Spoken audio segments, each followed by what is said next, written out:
இந்த வேளையிலே உங்களை தேவனுடைய வசனத்துக்கு நேராக நான் வழிநடத்த விரும்புகிறேன். நம்ம எல்லாருடைய தியானத்திற்கு ஆதாரமாக ஒரு வசனத்தை இந்த காலை வேளையில் நாம் படிப்போம். அப்போஸ்தலனாகிய பேதுரு எழுதின 2வது நிருபம் 2 பேதுரு 3ஆம் அதிகாரம் 3ம் 4ம். முதலாவது நீங்கள் அறிய வேண்டியது என்னவெனில், கடைசி நாட்களில் பரியாசக்காரர் வந்து தங்கள் சுய இச்சைகளின்படியே நடந்து அவர் வருவார் என்று சொல்லுகிற வாக்குத்தத்தம் எங்கே? பிதாக்கள் நித்திரை அடைந்த பின்பு சகலமும் சிருஷ்டிப்பின் தோற்றம் முதல் இருந்த விதமாய் இருக்கிறதே என்று சொல்லுவார்கள். இந்த நாளிலே கர்த்தருடைய ஆவியானவர் பேச விரும்புகிற அவருடைய செய்தி, கடைசி நாட்களில் பரியாசக்காரர், the scoffers in the last days, கடைசி நாட்களில் பரியாசக்காரர்கள். தலைவணங்குவோம். இயேசு கிறிஸ்துவே, உம்முடைய வார்த்தைக்காக நன்றி செலுத்துகிறோம். நீர் எங்கள் பிதாவும் எங்கள் தேவனுமாயிருக்கிறீர், எங்கள் எஜமானனாயிருக்கிறீர். வார்த்தை நீர் அருளினவர். வார்த்தைக்குரிய வியாக்கியானத்தை பரிசுத்த ஆவியானவர் மூலமாக எங்களுக்கு அருளும்படி நாங்கள் செபிக்கிறோம். எங்களுடைய வேதத்தில் உள்ள அதிசயங்களை காணும்படி எங்களுடைய கண்களை நீர் திறந்தருளுவீராக. உங்களுடைய வார்த்தையினால் உண்டாகிற ஆசீர்வாதம் எங்களுக்கு உண்டாக செபிக்கிறேன். பேசுகிற அடிமை நீர் பலப்படுத்தும், சோர்வுகளை நீக்கி தைரியப்படுத்தி உங்களுடைய வார்த்தையை தெளிவாக இந்த காலவெளியில் பிரசங்கிக்க கர்த்தர் எனக்கு உதவி செய்வீராக. இயேசுவின் நாமத்தில் வேண்டுதல் செய்கிறேன். ஆமென். நான் வாசித்த இந்த வேத வசனமானது அப்போஸ்தலனாகிய பேதுரு சொன்ன ஒரு தீர்க்க தரிசன வாக்கியம். இந்த தீர்க்க தரிசன வாக்கியத்தில் அவர் சொல்லுகிற ஒரு காரியம், கடைசி நாட்களில் பரியாசக்காரர் வந்து தங்கள் சுய இச்சைகளின்படி நடந்து அவர் வருவார் என்று சொல்லுகிற வாக்குத்தத்தம் எங்கே? பிதாக்கள் நித்திரை அடைந்த பின்பு சகலமும் சிருஷ்டிப்பின் தோற்றம் முதல் இருந்த வண்ணமாகவே இருக்கிறதே என்று சொல்லுவார்கள். அப்போ இந்த கடைசி நாட்களில் எப்படிப்பட்ட ஒரு சூழ்நிலை இருக்கும் என்பதை இயேசு கிறிஸ்து சில காரியங்களை சொல்லியிருக்கிறார். கடைசி நாட்களில் எப்படிப்பட்ட காரியங்கள் இருக்கும், வருகைக்கும் உலகத்தின் முடிவுக்கும் அடையாளம் என்ன என்று சொல்லும் பொழுது ஆண்டவர் சில காரியங்களை அவர் தெளிவாக தம்முடைய வார்த்தையிலே தேவன் சொல்லியிருக்கிறார். அதை போலவே கடைசி நாட்களில் ஜனங்கள் எவ்விதமாக இருப்பார்கள் என்பதை குறித்து அப்போஸ்தலனாகிய பவுலும் தன்னுடைய நிருபத்தில் தீமோத்தேயுவுக்கு எழுதும்போது அவர் சொல்லியிருக்கிறார். இந்த இடத்திலே அப்போஸ்தலனாகிய பேதுரு சொல்லுகிற வார்த்தையை தான் நாம் இங்கே வாசிக்கிறோம். கடைசி நாட்களில் பரியாசக்காரர் எழும்புவார்கள். அப்போ பரியாசக்காரர் என்று சொன்னால் ஆங்கிலத்தில் அந்த மாக்கர் என்று சொல்லப்படுவார். அப்போ பரியாசக்காரன் என்கிறதை பொதுவாக எல்லாரும் எவ்விதமாய் புரிந்து கொள்வார்கள் என்று சொன்னால் கிண்டல் செய்கிறவன் என்று. நாம் புரிந்து கொள்ளுகிற அந்த அடிப்படையான புரிந்து கொள்ளுதல் எப்படின்னா, ஒருவரை வாயில் வார்த்தையினாலே பரியாசம் செய்வது, அவர்களை நாம் ஒரு மாதிரி அலட்சியமாக பரிகசித்து பேசுவது அல்லது நையாண்டித்தனம் பண்ணுவது, நம்மளுடைய எப்படி சொல்லுகிறது, உடல் பாவனைகளாலே அவர்களை கேலி செய்வது என்கிறதை தான் பரியாசம் என்று நாம் புரிந்து கொண்டிருக்கிறோம். ஆனால் நான் வாசித்த இந்த வேத வசனத்தின் பகுதியிலே பரியாசக்காரர் என்று சொல்லுகிறது எதுவென்று சொன்னால், நாம் இப்பொழுது இந்த சின்ன பிள்ளைகள் ஒரு கிண்டல் பண்ணி கொள்வது, பரியாசம் பண்ணுகிறது, நையாண்டித்தனம் செய்வது என்கிற அந்த நிலையில் அல்ல. இவர்களுடைய பரியாசம் எப்படி இருக்கும் என்று சொன்னால், பேசும்பொழுது தேவனை பற்றி ரொம்ப உயர்வாய் பேசுவார்கள், எல்லாம் பண்ணுவாங்க.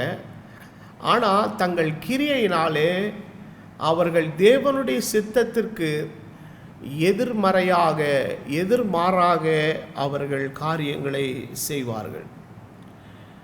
அப்போ தேவனுடைய சித்தத்திற்கு எதிரடையாக காரியங்களை செய்கிறதின் மூலமாய் அவர்கள் ஒரு விதமான பரியாசத்தனத்தை காண்பிக்கிறது. அது சிலரை நம்ம எப்படி சொல்கிறது, பள்ளிக்கூடத்தில் சில நேரங்களில் ஆசிரியர் சொல்வார், டே எல்லாரும் சத்தம் போடாமல் இருங்கடான்னு சொன்ன உடனே எல்லாரும் ஒரு ஏகோபித்து சத்தம் போடுவான். அதாவது செய்யாதன்னு சொல்லும்போது அது என்ன பண்ணுறது, செய்கிறது. அப்போது அதனுடைய அர்த்தம் என்னன்னா, இவங்க நீ சொல்கிறபடி எங்களால் என்ன செய்ய முடியாது, இருக்க முடியாது, நாங்கள் அந்த விதமான நிலையிலே எங்களை நாங்கள் என்ன செய்ய முடியாது, ஒப்பு கொடுக்க முடியாது. அப்போ வேத வசனம் சொல்லுகிறது, இந்த பரியாசக்காரர்கள் ஏன் விதமாய் நடந்து கொள்ளுகிறார்கள் என்று சொன்னால், அடுத்த வார்த்தை சொல்லுகிறது, அவன் சுய இச்சைக்குள் சிக்கி நடக்கிறவன். சுய இச்சைக்குள் சிக்கி நடக்கிறவன். அதாவது ஆங்கில வேதாகமம் சொல்லுகிறது, walking after their own lost, தன்னுடைய சொந்த விருப்பம். அப்போது வேதத்தில் ஒரு வசனம் உண்டு, நீதிமான் விரும்புகிற காரியம் அவனுக்கு கொடுக்கப்படும் என்று சொன்ன அதே வேதாகமம் சொல்லுகிறது, நீதிமான்களின் ஆசை நன்மையே என்றும் இருக்கிறது. அப்படியானால் நீதிமான் விரும்புகிற காரியம், நீதிமான் ஆசைப்படுகிற காரியம் ஒரு காலம் தேவனுடைய சித்தத்துக்கும் நோக்கத்துக்கும் மாறாக அது ஒரு காலம் என்ன செய்யாதுங்க, இருக்காது. அவன் ஒரு விஷயத்தை வாஞ்சிக்கிறான், அவன் ஒரு விஷயத்தை விரும்புகிறான். ஆகவே தான் வேதமும் இன்னும் மேற்கொண்டு தெளிவாக சொல்லுகிறது, நாம் எதையாகிலும் அவருடைய சித்தத்தின்படி கேட்டால் அவர் நமக்கு செவி கொடுக்கிறார் என்பதே நாம் அவரை பற்றி கொண்டிருக்கிற தைரியம். அப்போது நீதிமான்கள் விரும்புகிற ஆசையும் சரியான ஆசை, நீதிமான்கள் விரும்புகிற ஆசை தேவ சித்தத்துக்குட்பட்ட ஆசை. ஆகவே அந்த தேவனுடைய சித்தத்துக்குட்பட்டவர்கள் விரும்பி கேட்கிற ஜெபத்தை கர்த்தர் நிச்சயம் கேட்கிறார். நீதிமான் விரும்புகிற காரியம் அவனுக்கு கொடுக்கப்படும் என்றதுனாலே, ஏன் கொடுக்கப்படுகிறது, அவன் விரும்புவதும் அவன் ஜெபிப்பதும் பூரணமாய் தேவனுடைய சித்தத்திற்கு உட்பட்டதாய் இருக்கிறபடியினாலே அவன் விரும்புகிற காரியத்தை ஆண்டவர் அவனுக்கு கொடுக்கிறார். ஆனால் இந்த பரியாசக்காரனுடைய நிலை அப்படி அல்ல. இவன் எதில் அகப்பட்டிருக்கிறான் என்று சொன்னால், தன்னுடைய சுய இச்சைக்குள்ளாக, ஓன் லஸ்டுக்குள்ளாக அவன் சிக்கிக்கொண்டு அதை அடைய வேண்டும் என்கிற நிலையிலே அவன் வாழ்கிற ஒரு மனுஷன். அப்போது இந்த கடைசி நாட்களிலே தேவனுடைய சித்தத்துக்கு விரோதமாய் செயல்படுகிற ஒரு பரியாசக்கார கூட்டம் இன்றைக்கு எழும்பி அவர்கள் தேவ பக்தியின் வேஷத்தை தரித்து கொண்டு அதனுடைய பலனை அவர்களே மறுதலிக்கிறவர்களாய் அவர்கள் காணப்படுகிறார்கள். இப்படிப்பட்ட ஒரு சூழ்நிலையின் மத்தியிலே இன்றைக்கு ஆண்டவருடைய உத்தம விசுவாசிகளாய் இருக்கிற நாம் இன்றைக்கு நம்மை தேவனுக்கு முன்பதாக கரை திரை முதலானவைகள் ஒன்றுமில்லாமல் பரிசுத்தமும் பிழையற்றதுமான ஒரு நிலையிலே நாமை காத்து கொள்ள வேண்டியவர்களாய் இருக்கிறோம். ஆகவே வேத வசனம் சொல்லுகிறபடி, உலகத்திலும் உலகத்தில் உள்ளவைகளில் என்ன கூறாதிருங்கள், அன்பு கூறாதிருங்கள். ஆண்டவராக இயேசு கிறிஸ்து இந்த உலகத்தில் இருந்தபோது சொன்னார், நான் உலகத்தான் அல்லாதது போல நீங்களும் உலகத்தார் அல்ல, உங்களை உலகத்தினின்று என்ன செய்தேன், வேறு பிரித்தேன். அப்போது இன்றைக்கு இந்த கடைசி நாட்களிலே துன்மார்க்கமான இச்சைகளுக்குள்ளே சிக்கி வாழ்கிற ஒரு கூட்டமானது ஆவிக்குரிய உலகத்திலே மலிந்து காணப்படுகிற இந்த சூழ்நிலையின் மத்தியிலே ஒரு குறிப்பிட்ட அளவு மக்கள், அதாவது ஆங்கிலத்தில் அழகாக சொல்வார், ஹேண்ட்ஸம் பீப்புள் என்று சொல்வார்கள். அதாவது ஒரு கையடக்கமான அளவுள்ள ஒரு மக்கள், ஒரு சிறு கூட்டம், ஒரு ஜெனுவைன் குரூப் என்ன செய்கிறது என்று சொன்னால், இந்த எந்த நிலையிலும் தன்னை உட்படுத்தி கொள்ளாதபடி தேவனுடைய பரிபூரண சித்தத்துக்குள்ளே தன்னை ஒப்பு கொடுக்கக்கூடிய ஒரு கூட்டமாய் அது காணப்படுகிறது. நேற்று தினத்தினுடைய வேத பாட செய்தியிலே மேற்கோள் காட்டின அந்த வெளிப்படுத்தல் 21வது அதிகாரத்தினுடைய புதிய எருசலேமினுடைய காட்சியை இந்த வேளையில் சில நிமிடங்கள் உங்களுக்கு நான் மேற்கோள் காட்ட விரும்புகிறேன். அப்போ புதிய எருசலேமாயிருக்கிற, பரிசுத்த நகரமாயிருக்கிற, தேவனுடைய நகரமாயிருக்கிற அவருடைய மணவாட்டியாகிய சபையானது இந்த நாட்களிலே எதன் மேலே நிற்கிறது என்று சொன்னால், தேவனுடைய வார்த்தையின் அஸ்திபாரத்திலே, அப்போஸ்தலருடைய உபதேசத்தினுடைய அஸ்திபாரத்திலே அது சரியாய் நின்று கொண்டிருக்கிறது. அது ஒரு காலம் இந்த உலகத்தினுடைய காரியங்களோடு கூட தன்னை சமரசம் செய்து கொள்ளாது. உலகத்தின் காரியங்கள் ஒன்றும் அதற்குள்ளே பிரவேசிக்க அது ஒரு காலம் அது என்ன செய்யாதுங்க, அனுமதி கொடுக்காது. அப்போ உண்மையிலேயே அந்த புதிய எருசலேமாயிருக்கிற அந்த மணவாட்டியாகிய சபை எங்கே பிரதர் இருக்குது? அப்போது இந்த இது பண்ணப்பட்டிருக்கிற எல்லா வார்த்தைகள் நீங்கள் எடுத்தீங்கன்னா, அப்போஸ்தலர் அப்படிங்கிற வார்த்தையை இன்றைக்கி எல்லாரும் பயன்படுத்துகிறாங்க. சில பேர் சபைகளுக்கு கூட அப்போஸ்தலர் சபைன்னு கூட என்ன செஞ்சுருக்கிறாங்க, பேர் வச்சிருக்கிறாங்க. சிலர் பார்த்தீங்கன்னா சபைக்கு பேர் புதிய எருசலேம்னு கூட என்ன செஞ்சுருக்கிறாங்க, வைத்திருக்கிறாங்க. அப்போ இந்த புதிய எருசலேம், மணவாட்டி, அப்போஸ்தலர், இந்த வார்த்தைகள் எல்லாம் இன்றைக்கு எல்லாருமே ரொம்ப சுலபமாய் பயன்படுத்தக்கூடிய ஒரு சொற்களாகவும், அவர்கள் இயல்பாகவே தங்களுடைய ஊழியங்களுக்கும் ஊழியத்தினுடைய காரியங்களுக்கும் அந்த பெயர்களை எல்லாம் உட்புகுத்துகிறார்கள், பேசுகிறார்கள், அதை பிரசங்கிக்கிறார்கள், எதோ சொல்லுகிறார்கள். ஆனால் அடிப்படை என்னவென்றால், முக்கியமான விஷயம் என்னவென்றால், அவர்கள் பயன்படுத்துகிற அந்த சொல்லுக்கும் அவர்கள் செய்கிற செயலுக்கும் ஏதாகிலும் என்ன இருக்கிறதா, சம்பந்தம், ஒரு நெருக்கம் காணப்படுகிறதா என்பதை யோசித்து பார்த்தால், அப்போஸ்தலர்கள் என்கிற பெயரை பயன்படுத்துவார்கள், ஆனால் அப்போஸ்தலருடைய உபதேசத்தை பூரணமாய் கைக்கொள்ள மாட்டார்கள்.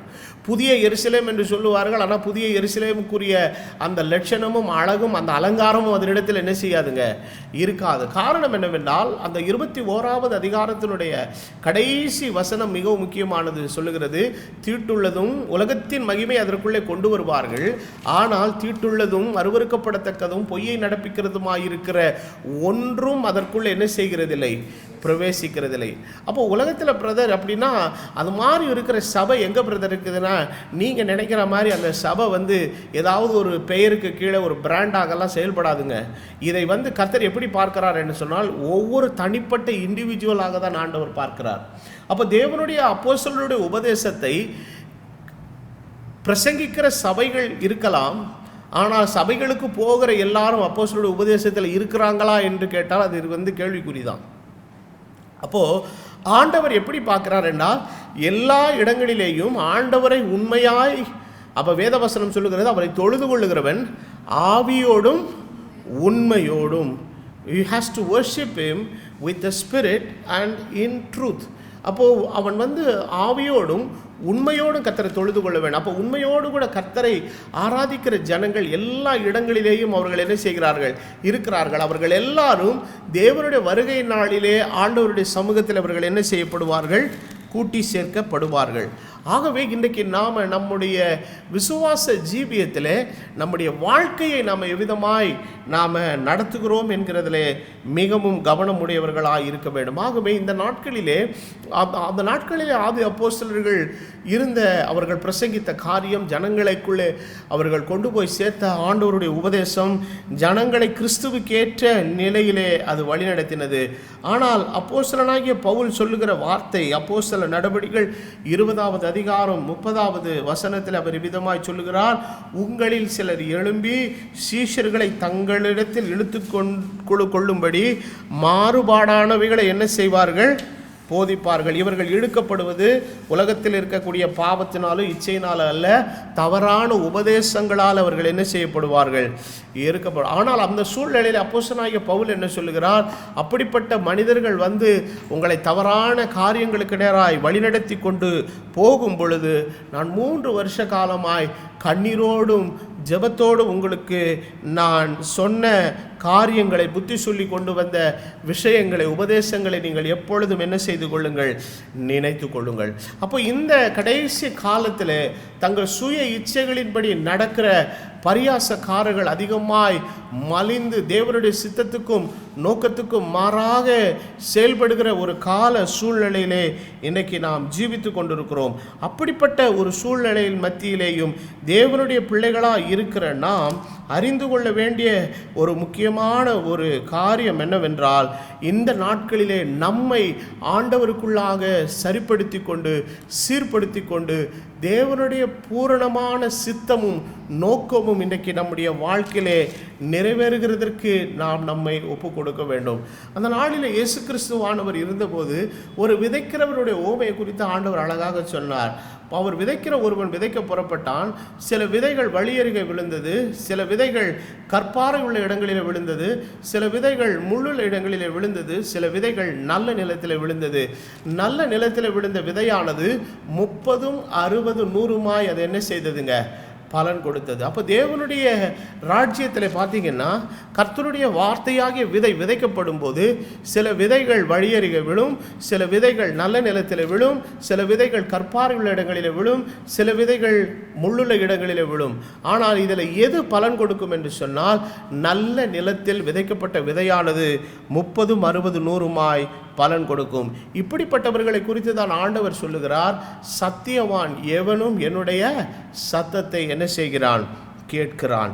ஆகவே இந்த கடைசி நாட்களிலே தங்கள் சுய இச்சைகளின்படி நடக்கிறதான ஒரு கூட்டத்தின் மக்களானது, அவர்கள் பரியாசக்காரர்கள் எழும்பி இருக்கிற இந்த சூழ்நிலையின் மத்தியிலே இன்றைக்கு தேவனுடைய கலப்பில்லாத தூய வார்த்தையின்படி நிற்கிற மக்களினுடைய எண்ணிக்கை விகிதாசாரத்திலே மிகவும் குறைவுள்ளதாக காணப்பட்டாலும் அவர்கள் எந்த சூழ்நிலையிலேயும் தங்களை பாவ காரியங்களுக்கோ தேவனுடைய சித்தத்துக்கு மாறான காரியங்களுக்கோ ஒப்பு கொடுக்காதபடி தேவனுடைய நன்மையும் பிரியமும் அவருடைய பரிபூரண சித்தத்துக்குள்ளே அவர்கள் நின்று தேவனுக்கேற்ற காரியங்களை செய்கிறவர்களாய் இருப்பார்கள். அப்போது இந்த பரியாசக்காரருடைய செயல்பாடுகள், கிரியைகள் எவ்விதமாக இருக்கும் என்கிறதை குறித்து வேதத்தில் ஆராயும் போது ஒரு சில குறிப்புகளை நான் உங்களுக்கு மேற்கோள் காட்டி நான் தேவனுடைய வார்த்தையை நிறைவு செய்ய விரும்புகிறேன். முதலாவது வேத வசனம் சொல்லுகிறது, தன் சுய இச்சையின்படி நடக்கிற பரியாசக்காரன். அப்போது இஸ்ரவேல் ஜனங்களுடைய வாழ்க்கையை நாம் வேதத்தில் நாம் வாசிக்கும்போது அவர்கள் இச்சிக்கப்படத்தக்க தேசத்தை அசட்டை பண்ணி அதை குறித்த ஒரு எண்ணம் இல்லாதபடி அவர்கள் தீமையான காரியங்களை அவர்கள் வழியில் என்ன செய்தார்கள்? இச்சித்தார்கள். கொரிந்து சபைக்கு அப்போஸ்தலன் எழுதும்போது ஒரு அதிகாரத்தில் எழுதுகிறார், அப்படிப்பட்டவைகளை எல்லாம் அவர்கள் செய்ததனாலே வனாந்திரத்தில் அவர்கள் என்ன செய்யப்பட்டார்கள்? அழிக்கப்பட்டார்கள். இவைகள் எல்லாம் துஷ்டாந்தங்களாய் அவர்களுக்கு சம்பவித்தது. முடிவு காலத்தில் இருக்கிற நமக்கு என்ன உண்டாகும்படி? எச்சரிக்கை உண்டாகும்படி. அப்போ இன்றைக்கி நம்முடைய வேத வசனத்திலே அப்போஸ்தலனாகிய பவுல் சொல்லுகிறார், கிறிஸ்துவை உடையவர்கள் தங்கள் ஆசைகளையும் அதன் இச்சைகளை எதில் அறைந்திருக்கிறார்கள்? சிலுவையில் அறைந்திருக்கிறார்கள். அப்போஸ்தலன் மேற்கொண்டும் சொல்லுகிறார், இனி நான் அல்ல, கிறிஸ்துவே என்னில் என்ன செய்கிறார்? ஜீவிக்கிறார். அப்போது நான் இன்னொரு அதே இடத்துல தான் அப்போஸ்தலன் சொல்லுகிறார், நான் கிறிஸ்துவுடனே கூட சிலுவையில் என்ன செய்யப்பட்டேன்? அறையப்பட்டேன். சிலுவையிலே அறையப்பட்ட கிறிஸ்துவோடு கூட என்னுடைய வாழ்க்கை இணைக்கப்படுகிற நேரம் வருகிற வரைக்கும் நான் என்னுடைய சுய விருப்பத்தின்படி, என் சுய இச்சைகளின்படி, என்னுடைய மனதும் மாமிசமும் விரும்பினபடி நான் எதை என்னுடைய சுய சித்தமாய் நான் தீர்மானித்திருக்கிறேனோ அதற்குள்ளாக இருந்து கொண்டு நான் என்னுடைய இஷ்டம் போல நான் ஓடிக்கொண்டிருந்தேன். ஆனால் என்றைக்கு கிறிஸ்துவை நான் தரிசித்தேனோ சந்தித்தேனோ அந்த நாளிலே என்னுடைய ஆசைகள் எல்லாம் அவரோடு கூட என்ன செய்யப்பட்டு விட்டது? சிலுவையிலே அறையப்பட்டு விட்டது. இனி நான் அல்ல, கிறிஸ்து என்னிலே வாசம் பண்ணுகிறார். என்னுடைய சுய விருப்பம், என்னுடைய சுய சித்தம், என்னுடைய சுய நோக்கம் எல்லாம் அவரோடு கூட தேவனுடைய சமூகத்தில் பலிபீடத்தில் இது செத்து போய்விட்டது. இனி அவருடைய நோக்கம், அவருடைய சித்தம், அவருடைய தீர்மானம், அவர் விரும்புகிற காரியம், அவர் என்னிலே நடப்பிக்க விரும்புகிற சித்தம், இது ஒன்று மாத்திரம் என்னிலே நிறைவேற என்னை நான் ஒப்பு கொடுக்கிறேன் என்று சொல்லி பவுலப்போஸ்தலன் எழுதுகிறார். அப்படிப்பட்ட ஒரு ஒப்பு கொடுத்தல் பவுலினுடைய வாழ்க்கையில் இருந்ததுனாலே தான் அவரால் மேற்கொண்டு ஒரு காரியம் சொல்ல முடிந்தது, எனக்கு லாபமாய் இருந்தவைகள் எவைகளோ அவைகள் எல்லாவற்றையும் நஷ்டம் என்றும் குப்பை என்றும் எண்ணுகிறார். எதற்காக? கிறிஸ்துவை அறிகிற அறிவின் மேன்மைக்காக என்று மாத்திரம் சொல்லாதபடி அவர் சொல்லுகிறார், எப்படியாயினும் அந்த உயிர்த்தெழுதலை நான் என்னடையும்படிக்கு? பங்கடையும்படிக்கு. அப்போது ஒரு பிரித்தெடுக்கப்படுகிற வாழ்க்கை என்பது இதுதான்.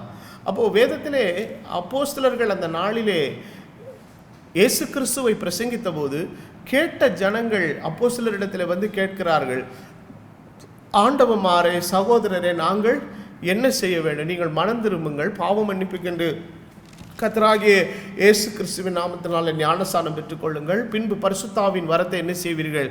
பெறுவீர்கள் என்று சொன்ன வேதாகமம் அடுத்து மேற்கொண்டு சொல்லுகிறது, இந்த மாறுபாடுள்ள சந்ததியை விட்டு விலகி உங்களை என்ன செய்து கொள்ளுங்கள்? ரட்சித்து கொள்ளுங்கள் என்று புத்தி சொன்னான். அப்போ அந்த மாறுபாடுள்ள சந்ததியை விட்டு விலகி ரட்சித்து கொள்ளுங்கள் என்கிற சொல்லப்பட்ட புத்தியை ஜனங்கள் எப்படி கேட்டார்கள்? இது கடினமான உபதேசம், யார் இதை கேட்பார்கள் போல அவருடைய வார்த்தை எப்படி ஏற்றுக்கொண்டார்கள்? சந்தோஷமாக ஏற்றுக்கொண்டார்கள். அப்போ இந்த நாட்களிலே தங்கள் சுய இச்சைகளின்படி நடக்கிற பரியாசக்கார கூட்டம் என்ன செய்கிறது என்று சொன்னால், தேவனுடைய பரம ஈவுகளை ருசி பார்த்தும் தேவனுடைய கிருபைகளை எல்லாம் பெற்றும் அனுபவித்தும் எல்லாம் செய்தும் கூட தன்னுடைய சுய சித்தத்தை நிறைவேற்றுகிறதற்கு எந்த இடத்திலே சொல்லப்படுகிற பிரசங்கிக்கப்படுகிற காரியங்கள் எல்லாம் தடையாக இருக்குதோ அந்த இடத்தை விட்டு அது என்ன செய்யுங்க? கொஞ்சம் கொஞ்சமாக நகண்டு போக ஆரம்பிச்சிடும். அப்போ சுய இச்சைகளின்படி நடக்கிற பரியாசக்காரர். அப்போ இந்த பரியாசக்காரர் என்ன செய்வார்கள் என்று சொன்னால், தங்களுடைய விருப்பத்தை, அவங்களுக்கு ஆண்டவரை பற்றி, ஆண்டவருடைய சித்தத்தை பற்றி, ஆண்டவருடைய நோக்கத்தை பற்றி, ஆண்டவருடைய தீர்மானத்தை பற்றி, ஆண்டவருடைய வசனத்தை குறித்து இதை பற்றிலாம் அவங்களுக்கு கவலை இல்லை. இந்த உலகத்தில் நான் வாழ்கிற வாழ்க்கையில் நான் எப்படி இருக்கணும், எனக்கு என்ன விருப்பம், நான் என்ன செய்ய வேண்டும் என்கிறதை அவர்கள் சுயமாக திட்டமிட்டு யோசித்து செய்யக்கூடிய சுய இச்சைகளின்படி நடக்கிறவர்கள். They will walk according to their own lust. ஆனால் கிறிஸ்துவின் மணவாட்டி அப்படி அல்ல. அப்போஸ்தலனாகிய பவுல் மணவாட்டியை குறித்து சொல்லும் பொழுது சொல்லுகிறார், உன்னை கற்புள்ள கன்னிகையாக கிறிஸ்து என்கிற ஒரே புருஷனுக்கு. அப்போ புருஷனுக்குன்னா அவள் வந்து சப்மிசிவ் ஆயிட்டா, அதாவது அவள் வந்து அவருக்கு தன்னை என்ன செஞ்சிட்டா? முழுவதுமா ஒப்பு கொடுத்துட்டா.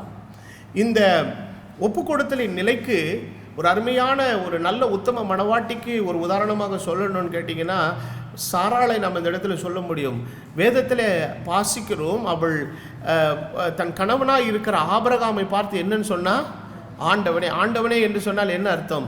எஜமானன், த மாஸ்டர் என்று பொருள். அப்போ கணவரை எஜமானன் என்கிற ஸ்தானத்தில் பார்த்து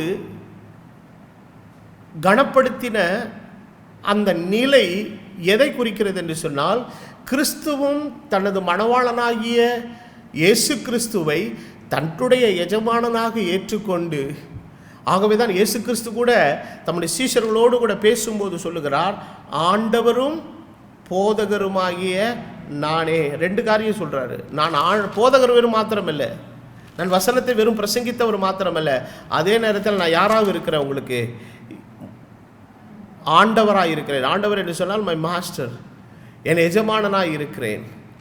பழைய ஏற்பாட்டின் காலத்திலே ஆண்டவருக்கு இஸ்ரவேலர்கள் வைத்த இன்னொரு பெயர் என்னன்னா அதோனாய். அதோனாய் என்று சொன்னால் என் எஜமானனே என்று பொருள். அப்போ தேவனை ஒரு மனுஷன் எஜமானனாக, ஆண்டவரை ஒரு மனிதன் தன் வாழ்க்கையினுடைய எஜமானனாக கொண்டானேயானால், இனி அவனுடைய விருப்பங்களோ சித்தங்களோ அல்ல, எஜமானனுடைய சித்தமும் நோக்கமும் தன் வாழ்க்கையிலே நிறைவேற்றப்பட தன்னை முழுவதுமாக ஒப்பு கொடுக்கிறான். அப்போ இந்த பரியாசக்காரனுடைய முதல் பண்பு என்னன்னா, சுய இச்சையிலே நடக்கிறவன். இவனுக்கு தேவனுடைய ராஜ்யத்தின் காரியங்கள் ஒரு காலம் என்ன செய்யாதுங்க, செட் ஆகவே ஆகாது. ரெண்டாவது காரியம், தேவனுடைய சித்தத்தை சந்தேகிக்கிறவன். He always makes a doubt on the will of God. தேவனுடைய சித்தத்தின் மீது அவன் எதை கிளப்புகிறவன்? சந்தேகத்தை உண்டு பண்ணுகிறவன். அதற்கு ஒரு வசனத்தை நான் வாசிக்கிறேன். 2 பேதுரு 3வது அதிகாரம் 4வது வசனம் என்ன சொல்லுகிறது? அவர் வருவார் என்று சொல்லுகிற வாக்குத்தத்தம் எங்கே? பிதாக்கள் நித்திரை அடைந்த பின்பு சகலமும் சிருஷ்டிப்பின் தோற்றம் முதல் இருந்த விதமாகவே இருக்கிறதே என்று. என்னமோ வருவார்னு சொன்னீங்களே, எங்கேயா அவர் வந்தார்? உண்மையிலே அவர் வருவாரா? அப்படிலாம் ஒன்றும் கிடையாது. எல்லாம் அப்பத்துலேருந்து இப்போ வரைக்கும் எப்படி தான் இருக்குது? அப்படியே தானே இருக்குது.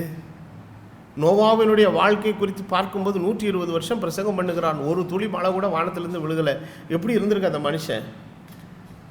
ஜனங்கள் எல்லாரும் பரியாசம் பண்ணியிருப்பாங்க.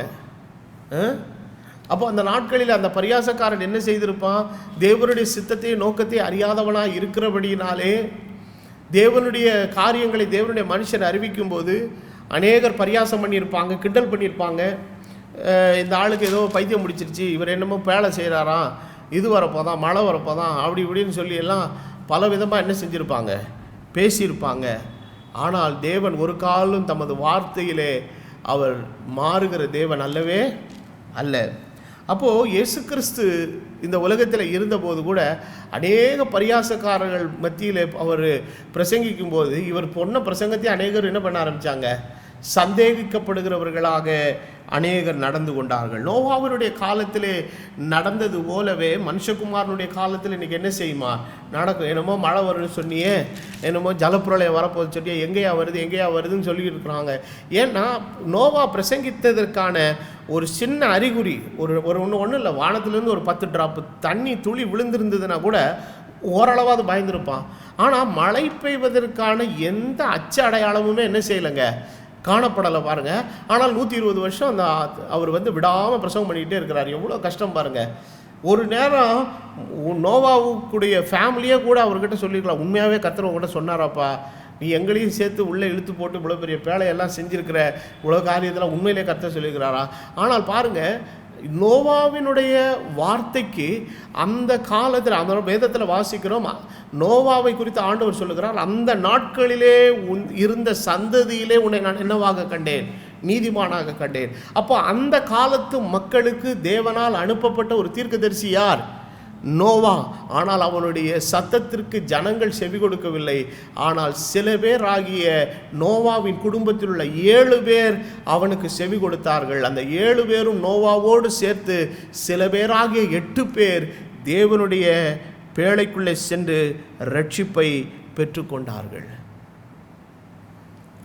அப்போ சுய இச்சைகளின்படி நடக்கிறவர்கள், அடுத்து தேவனுடைய சித்தத்தை அவர்கள் என்ன பண்ணுகிறவர்கள், சந்தேகிக்கிறவர்கள். இஸ்ரவேலருடைய சரித்திரத்தை குறித்து நாம் பழைய ஏற்பாட்டிலே முதல் 5 ஆகமங்களிலே நாம் வாசித்தாலும் கூட அதில் நடைபெற்ற சம்பவங்களை மேற்கோளாக சங்கீதத்தின் புஸ்தகத்திலேயும் தீர்க்கதரிசன ஆகமங்களிலேயும் அவ்வப்போது தீர்க்கதரிசிகள் மேற்கோள் காட்டுகிறார்கள். அப்படி சங்கீதக்காரர் 78வது சங்கீதத்திலே ஒரு விஷயத்தை அவர் மேற்கோள் காட்டி சொல்லுகிறார். அதாவது தேவன் ஏற்படுத்தின காரியத்தை சந்தேகத்தை உண்டு பண்ணின மனுஷர்கள். 78வது சங்கீதத்தின் 19வது வசனம் என்ன சொல்லுகிறது என்று சொன்னால், அவர்கள் தேவனுக்கு விரோதமாக பேசி தேவன் வனாந்திரத்தில் போஜன பந்தியை ஆயத்தப்படுத்தக்கூடுமோ? Can God furnish a table in the wilderness? அப்போ தேவனுடைய வாக்குத்தத்தங்கள் எல்லாம் கிறிஸ்து இயேசுவுக்குள் எப்படி இருக்குதுங்க, ஆம் என்றும் ஆமென் என்றும் இருக்கிறது. அப்போ கிறிஸ்து இயேசுவுக்குள்ளாய், கிறிஸ்து இயேசுவினுடைய பூரண சித்தத்துக்குள்ளாக தன்னை யாரெல்லாம் உட்படுத்தி இருக்கிறானோ அவனுக்கு தேவன் தமது வார்த்தையை நிறைவேற்ற அவர் எப்படிப்பட்டவர், உண்மையுள்ள வேதம் சொல்லுகிறபடி வாக்குத்தத்தம் செய்தவர். அவர் எப்படிப்பட்டவராக இருக்கிறார், உண்மை உள்ளவராக இருக்கிறார். அப்போ இன்றைக்கு இவன் தேவனுடைய சித்தத்துக்குள்ளே தன்னை ஒப்பு கொடுக்காததுனால இப்போ தேவனுடைய வாக்குத்தத்தங்கள் மேலே இவனுக்கு என்ன வருதுங்க, சந்தேகம் வருது. உண்மையிலே கர்த்தர் நடத்துவாரோ, கர்த்தர் உண்மையிலே நம்மளை எப்படி செய்வாரோ, கர்த்தர் நமக்கு போஜன பந்தி என்ன செய்ய கூடுமோ, ஆயத்தப்படுத்த கூடுமோ. எப்படி போய் ஊர் போய் சேர போகிறோம் அதெல்லாம் விட்டுட்டான்.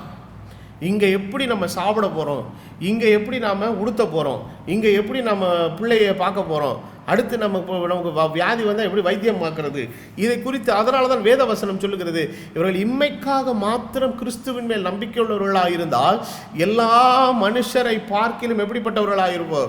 அப்போ ஆண்டவர் அவர்கள் எப்படி போஷித்தார், வானத்தில் மன்னாவை அனுப்பி கர்த்தர் அவர்களை என்ன செய்தார். அந்த மன்னா எங்கேருந்து வந்துச்சுன்னு யாருக்குமே தெரியாது.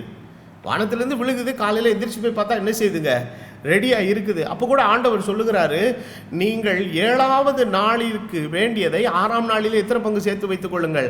2 பங்கு. மற்ற 5 நாட்களும் நீங்கள் 1 பங்கு தான் சேர்க்கணும், அவனவன் தன் தன் தேவையின் அளவுக்கு தக்கதாக. அப்போது ஆண்டவர் பார்த்தீங்கன்னா அந்த மன்னாவை அனுப்பும்போது கூட அந்த ஜனங்களுக்கு ஏதோ அரை வயிற்று பசிக்காக, ஏதோ ஒரு வயிற்று பசிக்காக, இப்போ நம்ம பிரயாணத்திலலாம் எப்படி கட்டுசோறு கட்டிட்டு போகிற மாதிரி நீங்கள்லாம் பிரயாணத்தில் இருக்கிறீங்கப்பா, you are all after the journey, அதனால் உங்களுக்கு லிமிட்டட் மீல்ஸாக தான் நான் கொடுப்பேன்லாம் சொல்லலை. அவர்களுக்கு கர்த்தர் போஷிப்பை நிறைவாய் கட்டளையிட்டார், நிறைவாய் கட்டளையிட்டார். அதை அந்த மன்னாவை பெறுகிறதற்கு அவன் விதைக்கவும் இல்லை, உழவும் இல்லை, நடவும் இல்லை, தண்ணீர் பாய்ச்சவும் இல்லை, அறுவடை செய்யவும் இல்லை. அவன் எந்த ஒரு சரீர பிரயாசமும் படவில்லை, நெற்றி வேர்வை நிலத்திலே விழவில்லை. ஆனால் ஆகாயத்து பட்சிகளை போஷிக்கிறவர், வானத்து காட்டு புஷ்பங்களை உடுத்துவிக்கிற தேவன் அவர்களை உடுத்துவித்து அவர்கள் வஸ்திரம் பழமையாகாதபடி, அவர்கள் கால் பாதரட்சைகள் தேய்ந்து போகாதபடி தேவன் அவர்களை போஷிக்கிறதிலே அவர் உண்மையுள்ளவராயிருந்து அவருடைய தேவைகள் எல்லாவற்றையும் வேதத்தில் வாசிக்கிறோம். பசியினாலே ஒரு ஆளு கூட வனாந்திரத்தில் என்ன செய்யலைங்க, விழுந்து போகலை. கர்த்தர் அவர்களை நேர்த்தியாய் போஷித்தார். அந்த போஷிப்பை குறித்து வேதம் மேற்கொண்டு சொல்லுகிறது, அவர்களுக்கு தூதர்களின் அப்பத்தை கொடுத்தார். அந்த தேனிட்ட பணியாரம் போல என்ன செய்தது இருந்தது. God's provision was excellent. இதை இன்னொரு சங்கீதத்தில் வாசிக்கும் போது அவர் உச்சிதமான கோதுமையினால் என்ன செய்வார். அப்போ கோதுமையினால் போஷிப்பது வேற, உச்சிதமான கோதுமையினால் போஷிக்கிறது வேறு. நீங்கள் இன்றைக்கி பெரிய ஹோல்சேல் கடைகளுக்கெல்லாம் நீங்கள் போய் மளிகை பொருட்கள் எல்லாம் நீங்கள் வாங்கினீங்கன்னா எந்த ஒரு பொருளை எடுத்துக்கொண்டாலும் அதில் 4 அல்லது 5 வித தரங்கள் இருக்கும். ஒரு கடலைப்பருப்பு வாங்குறீங்கன்னா கடலைப்பருப்புலேயே 4 குவாலிட்டி வச்சுருப்பாங்க. அப்போ வியாபாரிகள் போய் மொத்த பெரிய ஹோல்சேல் கடைகளில் போய் வாங்கும்போது தாங்கள் கடை வைத்திருக்கிற இடம் எப்படிப்பட்ட இடம், எப்படிப்பட்ட மக்கள் சூழ்நிலை, அவர்கள் எப்படிப்பட்ட பொருளாதார வசதியில் இருக்கிறார்கள் என்பதை அடிப்படையாக வைத்து எந்த குவாலிட்டி பொருளை நம்ம சேல் பண்ணால் விற்கும் அப்படிங்கிறத அவங்க தான் என்ன பண்ணுவாங்க, ஜட்ஜ் பண்ணுவாங்க. ஒரே ஒரு பருப்பு வகையை நீங்கள் எடுத்துக்கிட்டிங்கன்னா ஒரு குவாலிட்டி 90 ரூபாய்க்கு விற்கும், இன்னொரு குவாலிட்டி 100 ரூபாய்க்கு விற்கும், இன்னொரு குவாலிட்டி 110 ரூபாய்க்கு விற்கும், இன்னொரு குவாலிட்டி பார்த்தீங்கன்னா 120 ரூபாய்க்கு விற்கும். அந்த லோ குவாலிட்டிக்கும் ஹையர் குவாலிட்டிக்கும் பார்த்தீங்கன்னா கிட்டத்தட்ட எவ்வளோ வித்தியாசம் இருக்குங்க, 30 ரூபா வித்தியாசம் இருக்கும். ஆனால் ஹையர் குவாலிட்டி எடுத்துகிட்டு போய் ஒரு சின்ன கிராமத்தில் உள்ள ஒரு மளிகை கடையில் வச்சா யாரும் ஜனங்கள் என்ன செய்ய மாட்டாங்க, வாங்க மாட்டாங்க. ஆனால் ஜனங்களுக்கு இதனுடைய குவாலிட்டியினுடைய வித்தியாசம் என்ன செய்யாதுங்க, தெரியாது. இன்றைக்கி ரேஷன் கடையில் போடுறாங்க, அவங்களாம் என்ன 120 ரூபா 30 ரூபா இருக்கிற சுப்ரீம் குவாலிட்டியாக போடுவாங்க. இருக்கிறதுலே எது லோ குவாலிட்டியாக இருக்குது அதை தான் ஜனங்களுக்கு என்ன செய்வாங்க, கொடுப்பாங்க. எதுலேயுமே ஒரு குவாலிட்டி மெயின்டைன் பண்ண மாட்டாங்க. ஆனால் தேவன் தமது ஜனத்திற்கு போஷிப்பை கட்டளையிட்ட போது உச்சிதமான கோதுமை என்று சொன்னால் அவர் ஹை குவாலிட்டியான ப்ரொவிஷனை கர்த்தர் என்ன செய்தாருங்க, ஆண்டவர் கொடுத்தார். அப்போது ஆண்டவர் கூட சொல்லுகிறார் பாருங்க, நீங்கள் அடுத்த நாளைக்காக ஒன்றை என்ன செய்ய வேணாம், சேர்த்து வைக்க வேணாம். சில பேருக்கு டவுட்டு, ஒருவேளை நாளைக்கு மண்ணா விழுமோ விழாமல் போயிருமோ அப்படிங்கிற டவுட்டில் என்ன பண்ணுறான்னா முன்னக்கூடியே என்ன பண்ணி வைக்கிறான், சேர்த்து வச்சுக்கிறான். நாளைக்கு விழாமல் போயிடுச்சுன்னா என்ன பண்ணுறது. ஆனால் வேத வசனம் சொல்லுகிறது அவன் சேர்த்து வைத்தான், அடுத்த நாள் காலையில் பார்த்தபோது அது பூஞ்சனம் பூத்து நாற்றம் எடுத்தது. இன்றைக்கி தேவன் மேல் இருக்கிற நம்பிக்கையை நீ விட்டுவிட்டு உன்னுடைய எதிர்காலத்துக்கான நன்மைக்கான நிலையை நீயே பார்த்துக்கொள்வேன் என்கிற நிலையிலே நீ வைக்கிற எல்லா விதமான விஷயங்களும், நான் சொல்லுகிறேன், கர்த்தருடைய வார்த்தை சொல்லுகிறது, அது ஒரு நாள் பூஞ்சனம் பூத்து நாற்றம் எடுக்கிற ஒரு நிலைக்கு போகும். கர்த்தரை நம்புகிறவன் என்னென்றைக்கும் செழிப்பான். கர்த்தர் சதா காலங்களிலும் தமது ஜனத்தை நடத்துகிற தேவன், அழைத்த தேவன், அவர் உண்மையுள்ளவர். அவர் ஆகாயத்து பட்சிகளை அவர் போஷிக்கிற தேவன். அதை பார்க்கிலும் விசேஷித்த விதமாய் உண்டாக்கி இருக்கிற உன்னை போஷிப்பது அவர் அதிக நிச்சயம் அல்லவா. தேவன் தாமே தமது மகிமையின் ஐஸ்வர்யத்தின்படி உன் குறைவுகளை எல்லாம் நிறைவாக்கி உன்னை நேர்த்தியாய் கர்த்தர் நடத்துவார். வனாந்தரமானாலும் சரி, அது வயல்வெளியானாலும் சரி, தேவன் ஏற்படுத்துகிற போஜன பந்தியை தடை செய்கிறவன் ஒருவனும் இல்லை.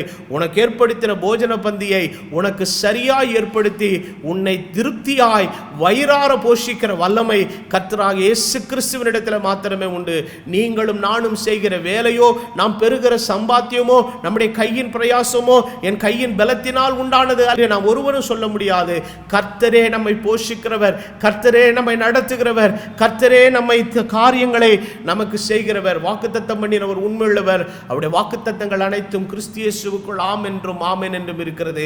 ஆனால் இந்த கடைசி நாட்களிலே இப்படிப்பட்ட பரியாசக்காரர்கள் வந்து கர்த்தர் சொல்லி இருக்கிறாரோ, கர்த்தர் செய்வது உண்டோ, கர்த்தர் விதமாய் நடத்துவாரோ.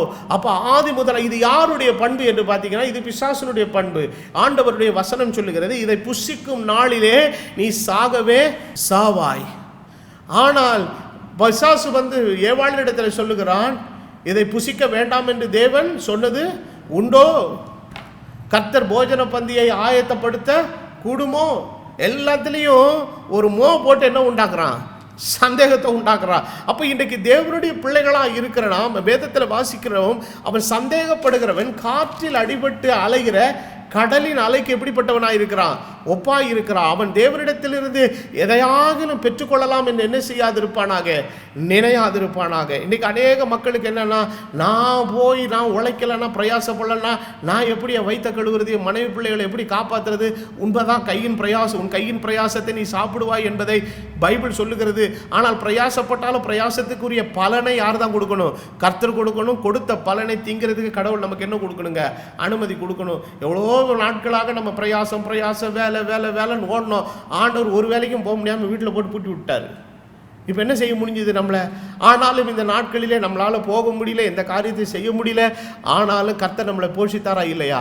ஆகவே நம்ம செய்ய வேண்டிய ஒரு காரியம் என்னவென்றால், தேவன் ஏற்படுத்தின காரியங்களிலே என்றைக்கு ஒரு மனுஷனுடைய வாழ்க்கையில சந்தேகம் வருகிற, வேதத்தில் வாசிக்கிறபடி சந்தேகம்தான் எல்லாவற்றிலும் பெரிய பாவம். இந்த மெயின் சின், பிரதானமான பாவம் என்று சொல்லப்படுகிறது எது தாங்க? சந்தேகம். அவிசுவாசம் என்பது மிகப்பெரிய பொல்லாத பாவம். அப்போ அந்த அவிசுவாசம் என்கிற பொல்லாத பாவம் ஒரு மனுஷனுக்குள்ளே பிரவேசிக்கும் போது அதன் விளைவாக எல்லா விதமான பாவத்தின் கிரியைகளும் அவனுக்குள்ளே வந்து கொஞ்சம் கொஞ்சமாக என்ன செய்ய ஆரம்பிக்கும்? தொற்றுக்கொள்ள ஆரம்பிக்கும். அப்போ ஆண்டவருடைய வேத வசனத்தில் வாசிக்கிறபடி, அன்றைக்கு ஸ்திரீயானவளை பார்த்து சர்ப்பம் கேட்கிறது, இதை புசிக்க வேண்டாம் என்று தேவன் என்ன செய்தது? சொன்னது உண்டோ? அப்போ இதில் என்ன பிரச்சனைனா, தேவன் ஏற்படுத்தின ஆசீர்வாதத்தை காணக்கூடிய ஒரு ஆவிக்குரிய கண்கள் என்ன செய்யலைங்க இவர்களுக்கு? இல்லை. அப்போது அந்த மனாந்திரத்திலே விழுந்த அந்த மண்ணா யாருக்கு ஒப்பா இருக்கிறார்? அவர் தான் கர்த்தராகிய இயேசு கிறிஸ்து. அப்போ வேதத்தில் நம்ம வாசிக்கிறபடி 1 கொரிந்தியர் 2வது அதிகாரம் 7, 8, 9 வசனங்களை நீங்கள் வாசித்தீர்களானால் வசனம் இவ்விதமாய் சொல்லுகிறது, உலக தோற்றத்துக்கு முன்னே தேவன் தம்முடைய மகிமைக்காக ஏற்படுத்தினதும் மறைக்கப்பட்டதுமாய் இருக்கிற ரகசியமான தேவ ஞானத்தை பேசுகிறோம். இதை இப்பிரபஞ்சத்து பிரபுக்களில் ஒருவனும் அறியவில்லை. அறிந்திருந்தார்களே ஆனால் மகிமையின் கர்த்தரை அவர்கள் என்ன செய்ய மாட்டார்களே? சிலுவையில் அறிந்திருக்க மாட்டார்களே. எழுதி இருக்கிறபடி தேவன் தம்மில் அன்பு கூறுகிறவர்களுக்கு ஆயத்தம் பண்ணினவைகளை கண் காணவும் இல்லை, காது கேட்கவும் இல்லை, அவர்கள் மனுஷருடைய இருதயங்களிலே என்ன செய்யவும் இல்லை? தோன்றவும் இல்லை. அப்போ ஆண்டவர் ஏற்படுத்தின ஆசீர்வாதத்தை, ப்ரொவிஷனை இந்த பரியாசக்காரனால் என்ன பண்ண முடியலங்க? ஐடென்டிஃபை பண்ண முடியல. இப்போ நான் வந்து என்னுடைய பிள்ளையை நான் கூட்டிகிட்டு போகும்போது என்னுடைய தேவை ஒரு பக்கம் இருந்தாலும் கூட்டிகிட்டு போகிற பிள்ளைக்குடைய எல்லா தேவைகளையும் பூர்த்தி செய்ய வேண்டியது யாருடைய கடமை? என் கடமை. தனியாக போகிற பிள்ளைய குடும்பத்தில் உள்ள எல்லாரும் சொல்லி அனுப்பா, பார்த்து போடா, பத்திரமா இருறா, தூங்கிறாதரா என்று ஏகப்பட்ட விஷயம் சொல்லுவாங்க. இதே அந்த பிள்ளைய வந்து அப்பா கூப்பிட்டு போகிறான்னு வைங்க, யாராவது இந்த மாதிரிலாம் ஆலோசனை சொல்ல மாட்டாங்க. ஏன்னா கூட ஒரு பெரியவர் போகிறாரு, தகப்பன் போகிறாரு, பிள்ளைய என்ன செய்வார்? நல்லா பார்த்துக்குவார் அப்படின்னு சொல்லுவோம். ஆனால் ஒரே ஒரு ஆலோசனை சொல்லுவாங்க, அப்பாவை வழியில் என்ன செய்யாத, தொந்தரவு பண்ணாமல் அவர் சொல்படி என்ன செய்யடா கேளுங்கிற அந்த ஒரே ஒரு ஆலோசனை கொடுத்து அனுப்புவாங்க. போயிட்டு இருக்கிற வழியில் திடீர்னு அந்த பையன் பாக்கெட்லேருந்து ஒரு 10,000 ரூபா கையில் எடுக்கிறான். அப்பாவுக்கு ஷாக் ஆகுது. எப்படா ஏதுடா இவ்வளோ காசு அப்படின்னா, இல்லை நான் வீட்டிலேருந்து எடுத்துகிட்டு வந்தேன். எதுக்குடா எடுத்துகிட்டு வந்தேன்? இல்லை வழிக்கு எதுக்கா செலவா? நான் தான் இருக்கிறேன்லண்ணா, உனக்கு என்னடா பிரச்சனை? அப்போது இவன் செய்கிற அந்த செயல் மறைமுகமாக யார் மேலே நம்பிக்கை இல்லாததை காண்பிக்குது. கூட்டு போகிற தகப்பன் ஒரு வேளை சாப்பாடு வாங்கி கொடுப்பாரோ வாங்கி கொடுக்க மாட்டாரோ, நடுவில் விட்டு போயிடுவாரோ, அப்படியே ஒரு வேளை விட்டுட்டு போனால் கூட நம்ம தப்பிச்சு வீட்டுக்கு வரணும்னா நம்ம கையில் என்ன வேணுமே? காசு வேணும். அப்போ தேவன் ஏற்படுத்தினதை சந்தேகிப்பது. அப்போது ஆண்டவராக இயேசு கிறிஸ்து இந்த பூமியில் இருந்தபோது சொன்னார், ஒருவன் மீனை கேட்டால் எதை கொடுப்பானோ? பாம்பை கொடுப்பானோ. முட்டையை கேட்டால் எதை கொடுப்பானோ? கல்லை கொடுப்பானோ. பொல்லாதவனாகிய நீயே உன் பிள்ளைகளுக்கு நல்ல ஈவுகளை கொடுக்க அறிந்திருக்கும் போது பரமபிதாவாகிய நான் நன்மையானவைகளை கொடுப்பது எப்படி அதிக நிச்சயம் அல்லவா? நான் கொடுப்பதல்லவான்னு சொல்லலை, கொடுப்பது அதிக நிச்சயம். அதில் ஒவ்வொரு வார்த்தையும் அதிகம் ஒன்று போட்டிருக்குது, நிச்சயம் வேற போட்டிருக்குது. இதெல்லாம் எப்படி சொல்லுதுன்னா 100க்கு 100% 200% அது எப்படிப்பட்டதுங்க? கன்ஃபார்மாக அவரால் கிடைக்கும். அப்போ பொல்லாதவனாகிய நாமளே நம்முடைய காரியங்களை எல்லாவற்றையும் நிதானித்து பிள்ளைகளுக்கு என்னென்ன தேவை என்பதை, அப்போ தேவன் ஏற்படுத்தின காரியங்களின் மேலே சந்தேகத்தை உண்டாக்குகிறவன் he always brings the doubt in the provision of God. தேவன் ஏற்படுத்தின காரியங்கள். அன்றைக்கு இஸ்ரவேல் ஜனங்கள் யாத்திரையில் ஒரு ஸ்பெசிஃபிக் ஸ்பாட்டுக்கு வராங்க, ஒரு குறிப்பிட்ட இடத்துக்கு. எல்லாரும் தண்ணியில் தாகமத்தோடு இருக்கான். ஆனால் எடுத்து மாறா என்கிற இடத்துல வந்தபோது தண்ணீர் எடுத்து பருகி பார்க்குறான். தண்ணீர் எப்படி இருக்குதுங்க? கசப்பு, வாயில் வைக்க முடியல. உடனே முறுமுறுக்கிறான். ஒரே சத்தம் கத்து, என்ன தண்ணி எப்படி இருக்குது? எனக்கு கசப்பாக இருக்குது. ஆனால் ஆண்டவர் கிட்ட போய், மோசே என்ன ஆண்டவர் தண்ணி ரொம்ப கசப்பாக இருக்குது, அது பக்கத்தில் பாரு ஒரு மரம் இருக்குது பாரு. சொல்கிறாரு, அந்த மரத்தினுடைய கொப்புகளை என்ன செய்? வெட்டி தண்ணியில் என்ன செய்? போடு. போட்ட பொழுது அது உடனே என்னவாக மாறினது? மதுரமாக மாறினது. இப்போ கசப்பு முதல்ல வந்துச்சா, கசப்பை மாத்திரம் மரம் முதல்ல வந்துச்சா? மரம் ஏற்கனவே இருக்குது. அப்போ இந்த ஜனங்கள் பிரச்சனையை பார்க்கிறார்கள், பிரச்சனைக்கான பரிகாரம் பக்கத்திலே தான் இருக்குது. அப்போ நம்முடைய வாழ்க்கையில் நம்ம கடந்து போகிற பாதையிலே சில நேரங்களிலே கசப்பான சூழ்நிலைகள், கசப்பான தண்ணீரை அருக வேண்டிய ஒரு நேரம் வரும்போது நாம் ஆண்டவரோடு கோபித்து கொண்டு அவரோடு சத்தமிட வேண்டிய அவசியம் இல்லை.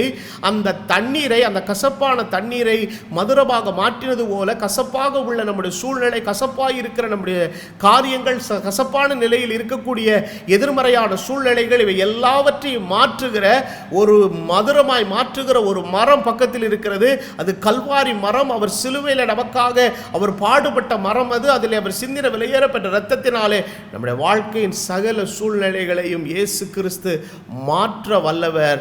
அவர் மீது நாம் விசுவாசம் வைக்கும் பொழுது, when you have faith on God. அப்ப கடைசி நாட்களிலே வருகிற பரியாசக்காரர்கள் சுய இச்சையின்படி நடக்கிறவன் முதலாவது. இரண்டாவது, தேவனுடைய காரியங்களில் மேலே எதை உண்டாக்கி கொண்டிருக்கிறவன்? சந்தேகம். will always create doubt. என்னப்பா சத்தியம் சத்தியம் என்று சொல்லி அங்கேயே போகிறீர்கள், அந்த அங்கெல்லாம் போனால் உங்களுக்கு இது ஆகுமா? நிறைய பேர் சபைக்கு வந்து ஞானஸ்தானம் எடுக்கும்போது கேட்குற ஒரு கேள்வி, எங்கள் வீட்டில் 2 கிழவி இருக்குது, கல்ற தோட்டம் வச்சுருக்கியா பாஸ்டர்? ஏன்னா அவனுடைய டீப் கன்சர்ன் என்னன்னா, சவக்கூலி பெரிய கன்சர்ன் அவனுக்கு. எங்கள் வீட்டில் 4 பொம்பளை பிள்ளை இருக்குது, 4 பொம்பளை பிள்ளைகளுக்கு என்ன ஆகுமா? கல்யாணம் ஆகுமா? பாஸ்டரே நீ எதை வச்சிருக்கியா? கல்யாண லைசன்ஸு வச்சிருக்கியா? இன்றைக்கி ஜனங்கள் அப்படி தான் சர்வீஸ் ஓரியன்டாக தான் பார்க்குறாங்க. இன்றைக்கி நாங்கள் சர்ச்சுக்கு வந்தால் எங்கள் காரை பார்க் பண்ணுறதுக்கு பார்க்கிங் ஃபெசிலிட்டி இருக்கா? அமெரிக்காவில் ஒரு ஆள் சொன்னான், நான் அந்த சர்ச்சுக்கு போக மாட்டேன் பிரதர், ஏன்னா அங்கே பார்க்கிங் சரியில்லைன்பா. அவனுக்கு எதெல்லாம் முக்கியமாக இருக்குது பாருங்கள். வண்டி நிறுத்த என்ன வேணும்? பார்க்கிங் வேணும், செத்தா சவகுழி வேணும், கல்யாணம் ஆகணும். அப்போ அவனுடைய டவுட் என்னன்னா, இந்த வனாந்தரத்தில் கர்த்தர் எதை ஆயத்தப்படுத்துவாரா? போஜன பத்தியை ஆயத்தப்படுத்துவாரா? கர்த்தரை நம்புகிறவனுக்கு எல்லாம் ஆயத்தமாக்கப்பட்டிருக்கிறது. அது அந்த வேதவசனம் சொல்லுகிறது, தேவன் சகலவற்றையும் அதினதின் காலத்தில் எப்படி செய்கிறவர்? நேர்த்தியாய் செய்கிறவர், நேர்த்தியாய் செய்கிறவர். எனக்கும் சரி எங்கள் தம்பிக்கும் சரி 2 பேருக்கும் கல்யாணம் இந்த திருக்கழுக்குன்றத்தில் தான் நடந்தது. ஆகவே எல்லாமே இங்கே தான் இருந்தது பாருங்க. அப்போ ஆண்டவர் எல்லாவற்றையும் அழைத்த தேவன் எல்லாவற்றிலும் எப்படிப்பட்டவராக இருக்கிறார்? உண்மையுள்ளவராக இருக்கிறார். அப்போ இன்றைக்கி தங்கள் சுய இச்சைகளின்படி நடக்கிற பரியாசக்காரனுடைய முதல் பண்பு அவன் சுய இச்சையில் இருக்கிறவன். 2வது தேவனுடைய காரியங்களிலே அவன் சந்தேகத்தை உண்டாக்குகிறவன். அடுத்து யூதா எழுதின ஒரு நிருபத்திலே ஒரு வசனத்தை வாசிப்போம். யூதா எழுதின அந்த ஒரே அதிகாரத்தினுடைய 17வது 18வது வசனத்தை நாம் இந்த வேளையிலே கொஞ்சம் வாசிக்க வேண்டும். கடைசி நாட்களிலே நீங்களோ பிரியமானவர்களே, நம்முடைய கர்த்தராகிய இயேசு கிறிஸ்துவின் அப்போஸ்தலரால் முன் சொல்லப்பட்ட வார்த்தைகளை என்ன செய்யுங்கள்? நினைவு கூறுங்கள். கடைசி நாட்களிலே தங்கள் சுய இச்சைகளின்படி நடக்கிற பரியாசக்காரர்கள் தோன்றுவார்கள் என்று உங்களுக்கு சொன்னார்களே. அப்போ சொன்னார்களே என்று சொன்னால் நான் நினைக்கிறேன் அப்போஸ்தலனாகிய பேதுரு சொன்னதை தான் யூதா மறுபடியும் என்ன செய்கிறார் நினைக்கிறேன், ரீகால் பண்ணுகிறார் என்று நினைக்கிறேன். ஆகவே பரியாசக்காரர் தோன்றுவார்கள் என்று சொன்னார்களே, இவருடைய பண்புல என்னன்னா இவர்கள் பிரிந்து போகிறவர்கள். சுய இச்சையின்படி நடக்கிறவன், தேவன் ஏற்படுத்தின காரியங்களிலே எதை உண்டாக்குகிறவன்? சந்தேகத்தை உண்டாக்குகிறவன். 3வது இவன் என்ன செய்கிறவன்? பிரிந்து போகிறவன். அப்போ தேவனுடைய பரிசுத்தவான்களோடு கூட, அப்போ இஸ்ரவேல் ஜனங்கள் ஒரு பெரும் கூட்டமாய் போய்கிட்டு இருக்கிறாங்க. புருஷர்கள் மாத்திரம் எத்தனை பேர்? 6 லட்சம் பேர். 6 லட்சம் பேரில் ஆண்டவர் என்ன பண்ணார்னா ஒரு பெரும் கூட்டத்தை கூட்டிகிட்டு போகிறார், புருஷர்கள் மாத்திரம். அதில் ஒரு கூட்டம் அப்பப்போ எழும்பி என்ன சொல்லுதுன்னா, நாங்கள் எங்கே இருந்தால் நல்லாயிருக்கும், எகிப்திலேயே இருந்தால் நல்லாயிருக்கும். அப்போ அவனுடைய நோக்கம் என்னன்னா, ஜர்னியில் வந்துட்டான், வந்தாலும் கூட அப்பப்போ அவனுடைய அந்த வனாந்தரத்தில் சந்திக்கக்கூடிய எந்த சூழ்நிலை ஆனாலும் சரி, பசியானாலும் சரி, பலகீனமானாலும் சரி, எந்த கஷ்டமான ஒரு சூழ்நிலையானாலும், எந்த தேவையானாலும் சரி, தாகமானாலும் சரி, அவர்களை அழைத்து கொண்டு வந்த தெய்வம் அவ்வப்போது அவர்களுடைய தேவைகளை சந்திக்கிறதுக்கு அவர் உண்மையுள்ள ஆண்டவராக இருந்து கொண்டிருக்கும் போது, ஆண்டவருடைய சமூகத்தில் விசுவாசம் வைத்து ஆண்டவர் தருகிறதை பெற்றுக்கொள்ளுகிற அந்த நேரம் வருகிற வரைக்கும் அவனுக்கு என்ன கிடையாது? பொறுமை. அதுக்குள்ளே என்ன பண்ணுறான்? நாங்கள் எங்கே போயிடுறோம்? எகிப்துக்கு போயிடும். எகிப்தில் இருந்தாலும் எங்களுக்கு நல்லா இருக்கும், எங்களுக்கு அங்கே என்ன இருக்குது, சவக்குழி இல்லைன்னா சாகத்துக்கு இங்கே கொண்டு வந்தேன்னு சொல்லி தனக்கு ஜட்ஜ்மெண்ட்டை இவனே தான் வாயால் கொடுத்துக்கிட்டான். கர்த்தர் பார்த்தாரு, நீ ஒன்னெல்லாம் நான் என்ன பண்ண மாட்டேன் தெரியுமா, உன்னை கானானுக்கும் கூட்டு போக மாட்டேன், உன்னை எங்கேயும் கொண்டு போக மாட்டேன், எகிப்துக்கும் கொண்டு மாட்டேன். உனக்கு நீ அனாத மாதிரி எங்கே தான் சாகணும்டா, நீ வனாந்திரத்தில் தான் சாகணும்.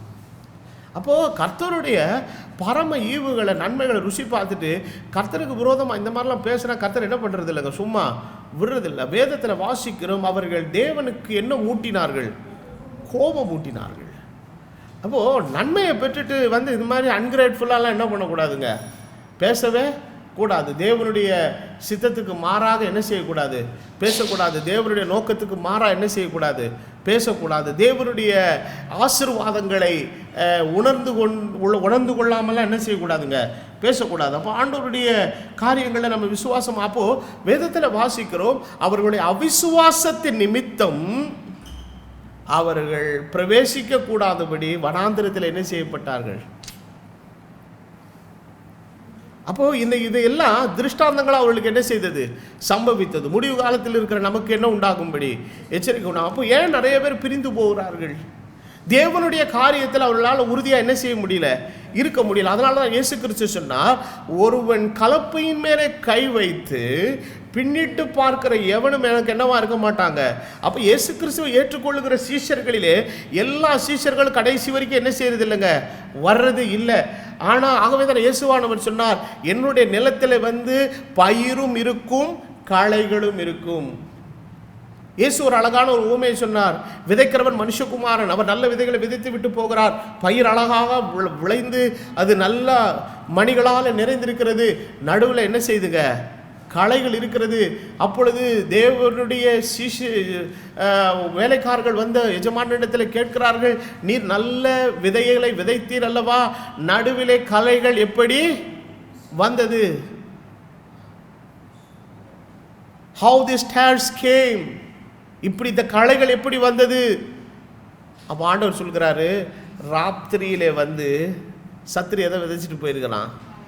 களைகளை விதைச்சிட்டு போகிறான். அப்போ தேவனுடைய வீட்டுக்குள்ளே பயிரும் இருக்கும், களைகளும் இருக்கும். சார் பிரண்ணாம் தன்னுடைய செய்தியில் அழகாக சொல்லும்போது சொல்லுவார், தேவனுடைய வருகை நாளிலே களைகளாய் காணப்படுகிற விசுவாசிகளும் சரி, பயிர்களாய் காணப்படுகிற விசுவாசியும் சரி, ரெண்டும் என்ன எப்படி இருக்குன்னா பார்க்குறதுக்கு கண்ணுக்கு பச்சை பசேல்னு தெரியும்.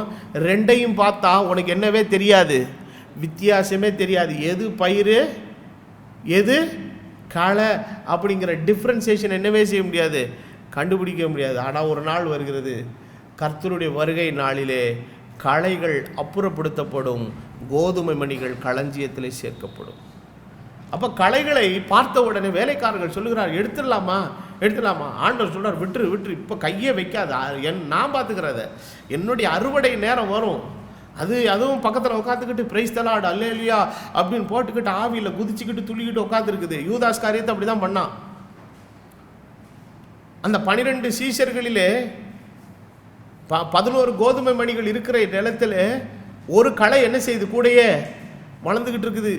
அந்த ஒரு களையும் ஊழியம் செய்து, அந்த ஒரு களையும் அற்புதங்களை செய்து, அந்த ஒரு களையும் போய் பிசாசு ஓட்டிட்டு வந்து சொல்லுது, ஆண்டவரே உங்களுடைய நாமத்தினால நாங்கள் என்ன துரத்துனேன், பிசாசுகளை துரத்துனேன். அந்த ஒரு களையை இயேசுவோடு உட்கார்ந்து அப்போ சாப்பிடுது. அந்த ஒரு களையும் இயேசுவோடு கூட தாளத்தில் என்ன செய்யுதுங்க, கையிடுகிறது, இயேசுவோடு கூட தூங்குகிறது, ஊழியம் செய்கிறது, அற்புதங்களை காண்கிறது, போகிறது வருகிறது, எல்லாத்தையும் செய்யுது. கோதுமை மணிகளாக இருக்கிற மற்ற அப்போஸ்தலர்கள் செய்தது போல. ஆனால் அது களை என்பது எப்போ தான் தெரிஞ்சுதுங்க, கடைசியில் தான் அதனுடைய சுயரூபம் என்ன செஞ்சது, தெரிஞ்சது. அப்படிப்பட்ட மனுஷனுடைய முடிவு என்னவானது என்பதை நாம் வேதத்தில் வாசிக்கிறோம். அப்போ நீதிமொழிகளின் புத்தகத்தில் 18வது அதிகாரத்தினுடைய முதல் வசனத்தை நீங்கள் வாசிக்கும் பொழுது வேத வசனம் விதமாய் சொல்லுகிறது, பிரிந்து போகிறவன் தன் இச்சையின்படி செய்ய பார்க்கிறான், எல்லா ஞானத்திலேயும் என்ன செய்கிறான், தலையிட்டு கொள்ளுகிறான். இதை ஒரு ஆங்கில வேதாகமம் எப்படி போசுக்குதுன்னா, translate பண்ணியிருக்குதுன்னா, he quarrels against all wisdom, எல்லா ஞானத்துக்கும் எதிராக என்ன போடுறவன், கூச்சல் போட்டு சத்தம் போடுறவன். குவாரல்னா அப்படிதான். ஆண்டவர் உங்களை வழி நடத்துவா, அது எப்படி ஆண்டவர் வழி நடத்துவார் உங்களுக்கு தெரியுமா? அப்படிலாம் கிடையாதுங்க. இல்லைங்க, ஆண்டவர் உங்களை நம்மளை போஷிப்பார், அது எப்படி போஷிப்பார்? இவன் தேவன் ஏற்படுத்துகிற சகல ஞானத்துக்கும் எதிராக தன்னுடைய சத்தத்தை என்ன செய்துக்கிட்டே இருப்பாங்க, வைத்துக்கொள்ள. வேதவசனம் சொல்லுகிறது, பிரிந்து போகிறவன் என்ன செய்கிறான்னா தன் சுய இச்சையின்படி செய்ய பார்க்கிறான். அப்போ இன்றைக்கு கிறிஸ்துவின் சரீரமாகிய சபையிலே இன்றைக்கு அநேகராலே தொடர்ந்து நிலை நின்று ஆண்டவருடைய கிருபையுள்ள வசனத்துக்குள்ளே தங்களை நேர்படுத்தி கொள்ளாமல் இந்த கடைசி நாட்களிலே அவர்கள் ஏன் ஆண்டவருடைய அடிப்படை உபதேசமாகிய சில நேரங்களில் கருத்து வேறுபாடுகள் வரும்போது பவுலும் பர்னபாவும் என்ன செஞ்சாங்க, ஒருத்தர் விட்டு பிரிஞ்சாங்க. ஆனாலும் 2 பேரும் ஒருத்தரை விட்டு ஆளை தான் பிரிஞ்சாங்களே ஒழிய எதை விட்டு பிரியலை, உபதேசத்தை விட்டு பிரியலை. இது இயல்பாக நடக்கக்கூடியது. சில நேரங்களில் பைபிளில் நீங்கள் அப்போஸ்தலர் நடவடிக்கைகளில் பார்த்தீங்கன்னா சண்டை போடுறாங்க, பிரிகிறாங்க. அந்த பிரியுதல் கூட எதனால் நடந்துச்சுன்னு கேட்டிங்கன்னா, பர்னபா மார்க் என்கிற ஒரு சீஷன் நிமித்தம் தான் என்ன வந்ததுங்க. ஆமாம், முந்தி பவுல் ஒரு ஊழியத்துக்காக அவனை கூப்பிட்றாரு, அவன் என்ன பண்ண வரமாட்டேன்னு சொல்லிட்டான். அந்த ஒரு விஷயத்தை வச்சுக்கிட்டு இப்போ போகும்போது பர்னபா சொல்கிறார், வாங்க நம்ம மார்க்கை கூட்டிகிட்டு போகலாம். மார்க் யாருன்னு பார்த்தீங்கன்னா பர்னபாவுடைய சிஸ்டர் சன்னு, அவனுடைய நெஃப்யூ. அது அது அது விளக்க வசனங்கள்லாம் இருக்குது. அதை ரெஃபரன்ஸ் எனக்கு இப்போ கொடுக்க கையில் ரெஃபரன்ஸ் இல்லை, நீங்கள் உட்காந்து அப்புறம் படிங்க. அப்போது அவன் பார்த்தீங்கன்னா அவன் வரணும்னு பொழுது அந்த மார்க்கும் இப்போ பவுல் என்ன சொல்கிறாரு, அவன் அன்னைக்கு வராதனால இன்றைக்கி நான் என்ன செய்ய மாட்டேன், கூட்டிகிட்டு போக மாட்டேங்கிறாரு. அதனால் 2 பேருக்கு என்ன உண்டாகுது, கடுமையான வாக்குவாதம் கடைசியில் இந்த மார்க் என்கிற ஒரு ஆளால் 2 பேர் என்ன செஞ்சிட்டாங்க, பிரிஞ்சு போயிட்டாங்க. ஆனாலும் கடைசியில் பவுல் நிருபத்தில் எழுதும்போது சொல்லார், வரும்போது மார்க் என்ன செஞ்சுட்டு வா, கூட்டிகிட்டு வா, அவன் எனக்கு ஊழியத்தில் எப்படி உள்ளவ, பிரயோஜனம் உள்ளவ. அப்போ எந்த பவுல் கொஞ்சம் நேரம் கோவப்பட்டாரோ அதே பவுல் மறுபடியும் அவங்கள என்ன செய்கிறாருங்க, அரவணைத்து கொடுக்குறார். இப்படிப்பட்ட குவாரல்ஸ், இப்படிப்பட்ட கருத்து வேறுபாடுகள், போகிறது வர்றது, இதெல்லாம் நடக்க தான் செய்யும். ஆனால் இந்த பிரிந்து போகிறதுன்றது எப்படின்னு கேட்டிங்கன்னா, இது என்னன்னா தன்னுடைய சுய விருப்பத்தின்படி செய்கிறதற்கான நிலையில் இருக்கிற ஒரு கூட்டம். இது தேவனுடைய உபதேசத்துக்கு தன்னை என்ன செய்யாதுங்க, ஒப்பு கொடுக்காது. தேவனுடைய சித்தத்தின்படி வாழ தன்னை முழுவதும் அர்ப்பணியாத ஒரு கூட்டம். இது தனியாக பிரிஞ்சு போய் தான் விருப்பத்தின்படி, யோசனையின்படி என்ன பண்ணணும், சரி இது யார் கிறிஸ்துவனுடைய சரீரமாகிய சபையோடு, தேவனுடைய கலப்பில்லாத தூய உபதேசத்தோடு இருக்கிற பரிசுத்தவான்களோடு கூட தொடர்பே வச்சுக்காது. இது வேற சில கூட்டத்தோடு ஐக்கியங்களோடு கூட தன்னை உட்படுத்திக்கிட்டு அவங்க பின்னால் அது பாட்டுக்கு என்ன செய்ய, அவங்க கேள்வி கேட்க மாட்டாங்க. ஏன்னா இவங்க செய்கிற எல்லா தப்பான காரியங்களையும் அவர்கள் சரி என்று என்ன பண்ணிக்கிட்டு இருக்கிறாங்க, நியாயப்படுத்தி பேசிட்டு இருக்கிறாங்க. நீ செய்கிறது தப்பு பிரதர் என்ன பண்ண மாட்டாங்க, சொல்ல மாட்டாங்க. ஏன்னா சபை கூடி வருதலை கர்த்தர் ஏற்படுத்தினது நோக்கம் எபிரேயர்கள் நிருபத்தில் வாசிக்கிறபடி, காலங்கள் எவ்வளவாய் பார்க்கிறீர்களோ அவ்வளவுமாக நீங்கள் எதை விட்டுறக்கூடாது, சபை கூடி வருதலை விட்டு விடக்கூடாதுன்னு சொன்ன அதே வேதம் சொல்லுகிறது, நீங்கள் ஒருவரை ஒருவர் உற்று கவனித்து. அப்போ நமக்கு நல்ல புத்திமதி கிடைக்கும், ஆலோசனை கிடைக்கும், ஒரு வழிகாட்டுதல் கிடைக்கும், ஒரு கடிந்து கொள்ளுதல் கிடைக்கும். பிறம்பும் கடிந்து கொள்ளுதலும் ஞானத்தை கொடுக்கும். தன் இஷ்டத்துக்கு விடப்பட்ட பிள்ளையோ தன் தாய்க்கு எதை உண்டு பண்ணுறான், வெட்கத்தை உண்டு பண்ணுறான்னு வசனம் சொல்லுது. அப்போ அந்த பரிசுத்தவான்களுடைய ஐக்கியம் எவ்வளோ ஒரு அருமையானது. ஒரு மனுஷன் இடறி போகும்போது, அந்த இடருக்கான ஒரு சூழ்நிலை வரும்போது அவனை கண்டித்து திருத்தி உணர்த்துக்கிறதுக்கு இன்னொரு அவயவத்தை கர்த்தர் என்ன செய்கிறாருங்க, வைத்திருக்கிறார். அதெல்லாம் வேதவசனம் சொல்லுகிறது, ஒரு அவயம் பாடுபட்டால் இன்னொரு அவயம் பாடுபடும், இன்னொரு அவயவம் சந்தோஷப்பட்டால் இன்னொரு அவயம் என்ன செய்யுங்க, சந்தோஷப்படும். அது ஒரு சரியான நிலையில் அது ஆத்துமாக்களை ஒரு ஹார்மோனிக்குள்ள ஒன்றாக இசைவான நிலைக்குள்ள அது கொண்டு போகும். ஆனால் தன் சுய இஷ்டத்தின்படி செய்கிற மண் பிரிந்து போகிற பிரிச்சையின்படி என்ன பண்ண பார்க்குறான், செய்ய பார்க்குறான். அவனுக்கு தேவனுடைய கலப்பில்லாத உபதேசம் இருக்கிற இடத்துல அவனால் என்ன செய்ய முடியாது, உட்கார முடியாது. ஆனால் ஒரு குறிப்பிட்ட காலம் வரைக்கும் உட்காந்துருந்து இங்கே என்னெல்லாம் வேணுமோ என்னெல்லாம் கிடைக்குமோ அதெல்லாம் என்ன செய்வாங்க, அனுபவிச்சுக்கிடுவான். அந்த ஜபம், அவர்கள் கொடுக்குற சில காரியங்கள், வழிகாட்டுதல், இதெல்லாம் வச்சுக்கிட்டு பார்த்துக்கிட்டே இருப்பான். எப்போ இந்த இடத்த விட்டு என்ன செய்யலாம், எகரலாம். காரணம் என்னன்னா, உபதேசிக்கப்படுகிற வார்த்தைக்கு தன்னை முழுவதுமாக அர்ப்பணிக்கிறான். ஆனால் இப்படிப்பட்ட நிலையில் பிரிந்து போகிறவனுடைய நிலையை குறித்து நான் சொல்கிறேன். ஆண்டவர் வனாந்திரத்தில் இஸ்ரவேலருக்கு என்ன சம்பவித்ததோ அதுதான் அவனுக்கு நடக்கும். நீ வனாந்திரத்துக்கு நீ எகிப்துக்கும் போக முடியாது, நீ கானானுக்கும் போக முடியாது. உனக்கு சாவு வழியிலே காத்திருக்கு. அப்போ பிரிந்து போகிறவன் தன்னுடைய இச்சையின்படி என்ன பண்ண பார்க்குறான், செய்ய பார்க்கிறான். 1 கொரிந்தியர் 10வது அதிகாரம் 6வது வசனத்திலே அப்போஸ்தலனாகிய பவுல் இஸ்ரவேலரை குறித்து எழுதுகிறார். அவர்கள் இச்சித்தது போல நாமும் பொல்லாங்கானவைகளை இச்சித்து இவைகளெல்லாம் நமக்கு என்ன செய்யுங்க, திருஷ்டாந்தங்களாக இருக்கிறது. 1 யோவான் 2வது அதிகாரம் 15வது வசனத்திலே அப்போஸ்தலனாகிய யோவான் எழுதுகிறார், உலகத்திலும் உலகத்தில் உள்ளவைகளிலேயும் என்ன சொல்லாதிருங்கள், அன்பு கூறாதிருங்கள். அன்பு கூறுகிற அவனிடத்தில் என்ன இல்லை, பிதாவினுடைய அன்பு இல்லை. பிதாவினிடத்தில் அன்பு கூறுகிறவன் உலகத்திலும் உலகத்தில் உள்ளவைகளிலும் என்ன கூட மாட்டான். அப்போ இதை ஏன் யோவான் இந்த நிருபத்தில் எழுதுகிறார்னா, இந்த வார்த்தையை இயேசு கிறிஸ்து ஏற்கனவே என்ன பண்ணியிருக்கிறாருங்க, ஆமாம், அவர் பிதாவினிடத்தில் அன்புள்ளவராக இருந்தபடினாலே உலகத்தில் உள்ளவைகளில் அவர் என்ன கூறலைங்க, அன்பு கூறல. வேதவசனம் சொல்லுகிறது, ஏனெனில் மாம்சத்தின் இச்சையும் கண்களின் இச்சையும் ஜீவனத்தின் பெரிய பெருமையும் ஆகிய உலகத்தில் உள்ளவைகள் எல்லாம் பிதாவினால் உண்டானவைகள் எல்லாம். இதெல்லாம் எதனால் உண்டானது, உலகத்தினால் உண்டானது. உலகமும் அதன் இச்சையும் ஒளிந்து போகும், தேவனுடைய சித்தத்தின்படி செய்கிறவன் என்னைக்கு நிலைத்திருப்பான். இன்னைக்கு ஜனங்க அந்த சுய இச்சையில், அந்த உலகத்தின் மேட்டுமையில், ஜீவனத்தின் பெருமையில் போட்டு மாட்டிக்கிட்டு செத்துக்கிட்டு உட்காந்துருக்கிறான். ஆனால் தேவனுடைய சித்தத்துக்கு ஒரு மனுஷன் ஒப்பு கொடுத்துட்டான்னா ஆண்டவர் அவனை எப்படி நடத்துகிறாருங்க, நேர்த்தியாய் நடத்துகிறார். அப்போ மாம்சத்தின் நிச்சயம், கண்களின் நிச்சயம், ஜீவனத்தின் பெருமையுமாய். அதுவும் நம்ம இந்தியா தேசத்தை பார்த்தீங்கன்னா 7 நாடுன்னு சொல்கிறான். இதை போல் ஒரு பச்சையான போய் உலகத்தில் எதுவுமே கிடையாது. ஏகப்பட்ட பேர் இந்த நாட்டில் ஏழை மாதிரி இருக்கிறதுக்கு காரணம் தெரியுமா, எதனால தெரியுங்களா, ஜீவனத்தின் பெருமையில் தான். அவன் போட்டிருக்கிற அந்த அலங்காரமும் ட்ரெஸ்ஸும் பார்த்தீங்கன்னா வாரத்து நாளில் நீங்கள் பார்த்தீங்கன்னா அவன் சட்டை கிழிஞ்சி போய் செருப்பு அது பார்த்தாலே சில நேரத்தில் சில நாய்கள் என்ன பண்ணுன்னா, இந்த தெரு நாய்கள் வந்து செருப்பு தூக்கிட்டு போயிடும். ஆனால் அவன் போட்டிருக்கிற செருப்பை நீங்கள் பார்த்தீங்கன்னா நாய் கூட என்ன செய்யாது, சரி அது அவ்வளவு அழகான ஒரு செருப்பாக அது இருக்கும் பாருங்கள். செருப்பை நாய் ஒழுங்காக போட மாட்டான், ஒரு ஷேவ் பண்ண மாட்டான், 10 ரூபா கொடுத்து சலூனுக்கு போய் என்ன பண்ண மாட்டான், ஷேவ் பண்ண மாட்டான். ஆனால் கல்யாணத்துக்கு போகணுன்னு பார்த்தீங்கன்னா அவர் போடுற மைனர் செயின், இந்த கையில் 3 மோதிரம், இந்த கையில் இந்த கொட்டுக்காரங்கெல்லாம் ஒரு கிளிப்பு மாதிரி ஒன்று போடுவாங்கல்ல, அதை போட்டுக்கிட்டு கையில் ஒரு பிரேஸ்லெட்டு, கழுத்தில் அவர் பார்த்தாருன்னா அப்படியே பெரிய என்னமோ ராஜ பரம்பரையிலேருந்து வந்து இறங்கி வந்த மாதிரி இருப்பான். எதுக்கு உனக்கு? சாப்பிட்ற நேரம் ஒழுங்காக திங்க மாட்டான். என்னன்னு கேட்டால் 2 பட்டர் பிஸ்கட்டு டீ குடிச்சேன்னா. ஏன்? இந்த ஜீவனத்தின் பெருமையை காட்டுறதுக்கு இவர் என்ன செத்துக்கிட்டு இருக்கிறார். இப்போது கடைசியில் சுகர் பிபி வந்து எல்லாத்தையும் கொண்டு போய் இந்த போட்டிருந்த பிரேஸ்லெட்டு, செயின், மோதிரம் மொத்தத்தையும் கொண்டு போய் அடகு கடையில் வச்சு கடைசியில் இவனுக்கு பில்லையும் கட்டி கடைசியில் இவனை பொட்டியில் வச்சு புதைக்கிறதுக்கு வேண்டிய பெட்டி காசு, கூலி காசு, எல்லா காசையும் கல்ற கட்டுமான வேலை உட்பட எல்லா காசையும் அதுக்கு கொடுத்துட்டு வந்துட வேண்டியதாக முடிஞ்சு போச்சு. என்ன ஆச்சு உன் ஜீவனத்தின் பெருமை? யோசிங்க.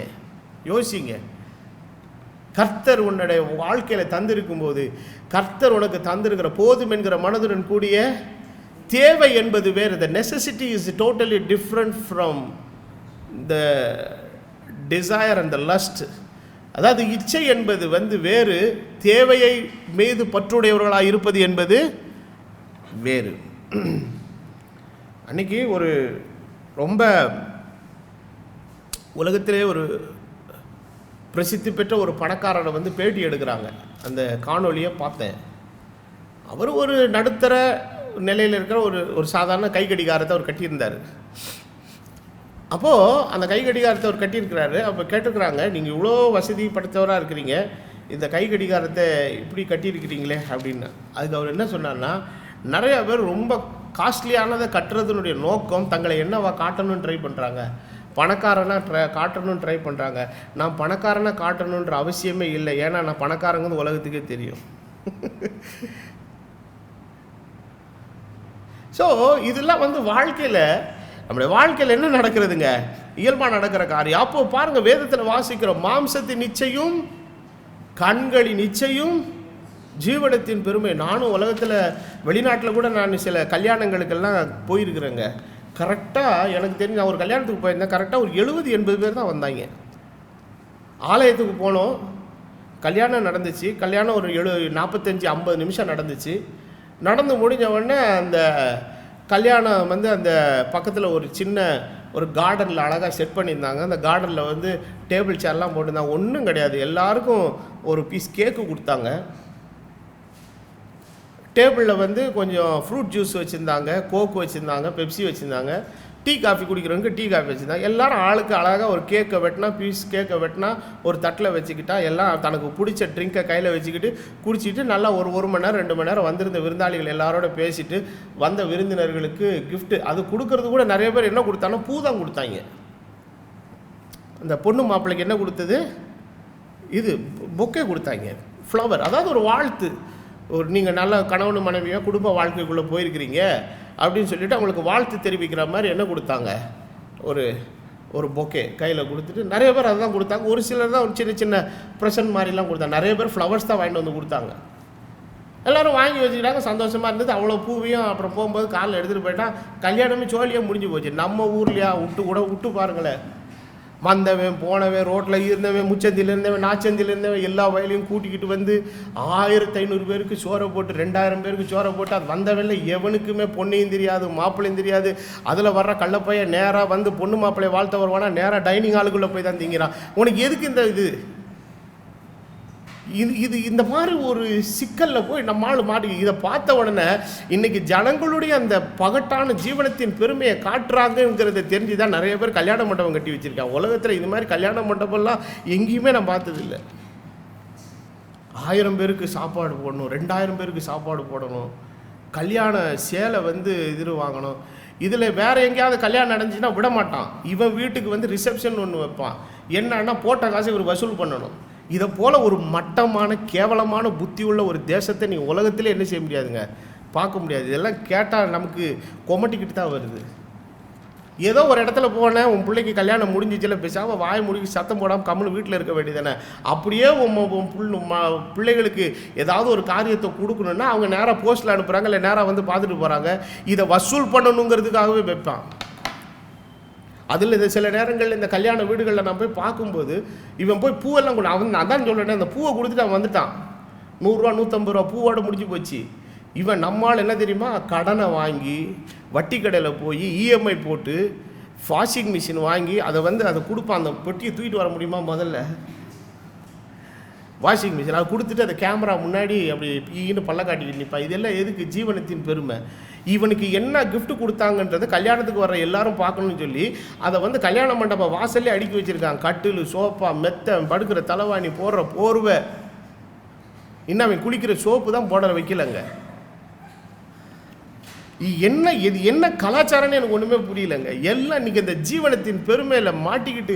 இதனால தான் இந்த நம்ம நாட்டில் பார்த்தீங்கன்னா 3 பிள்ளை இருக்குது, எப்படி கட்டி கொடுப்பேன், 3 பிள்ளை எப்படி கட்டி கொடுப்பேன், 3 பிள்ளை எப்படி கட்டி கொடுக்க, நீ கட்டி கொடுக்கறதுல நீ போய் சேர்ந்துருவ.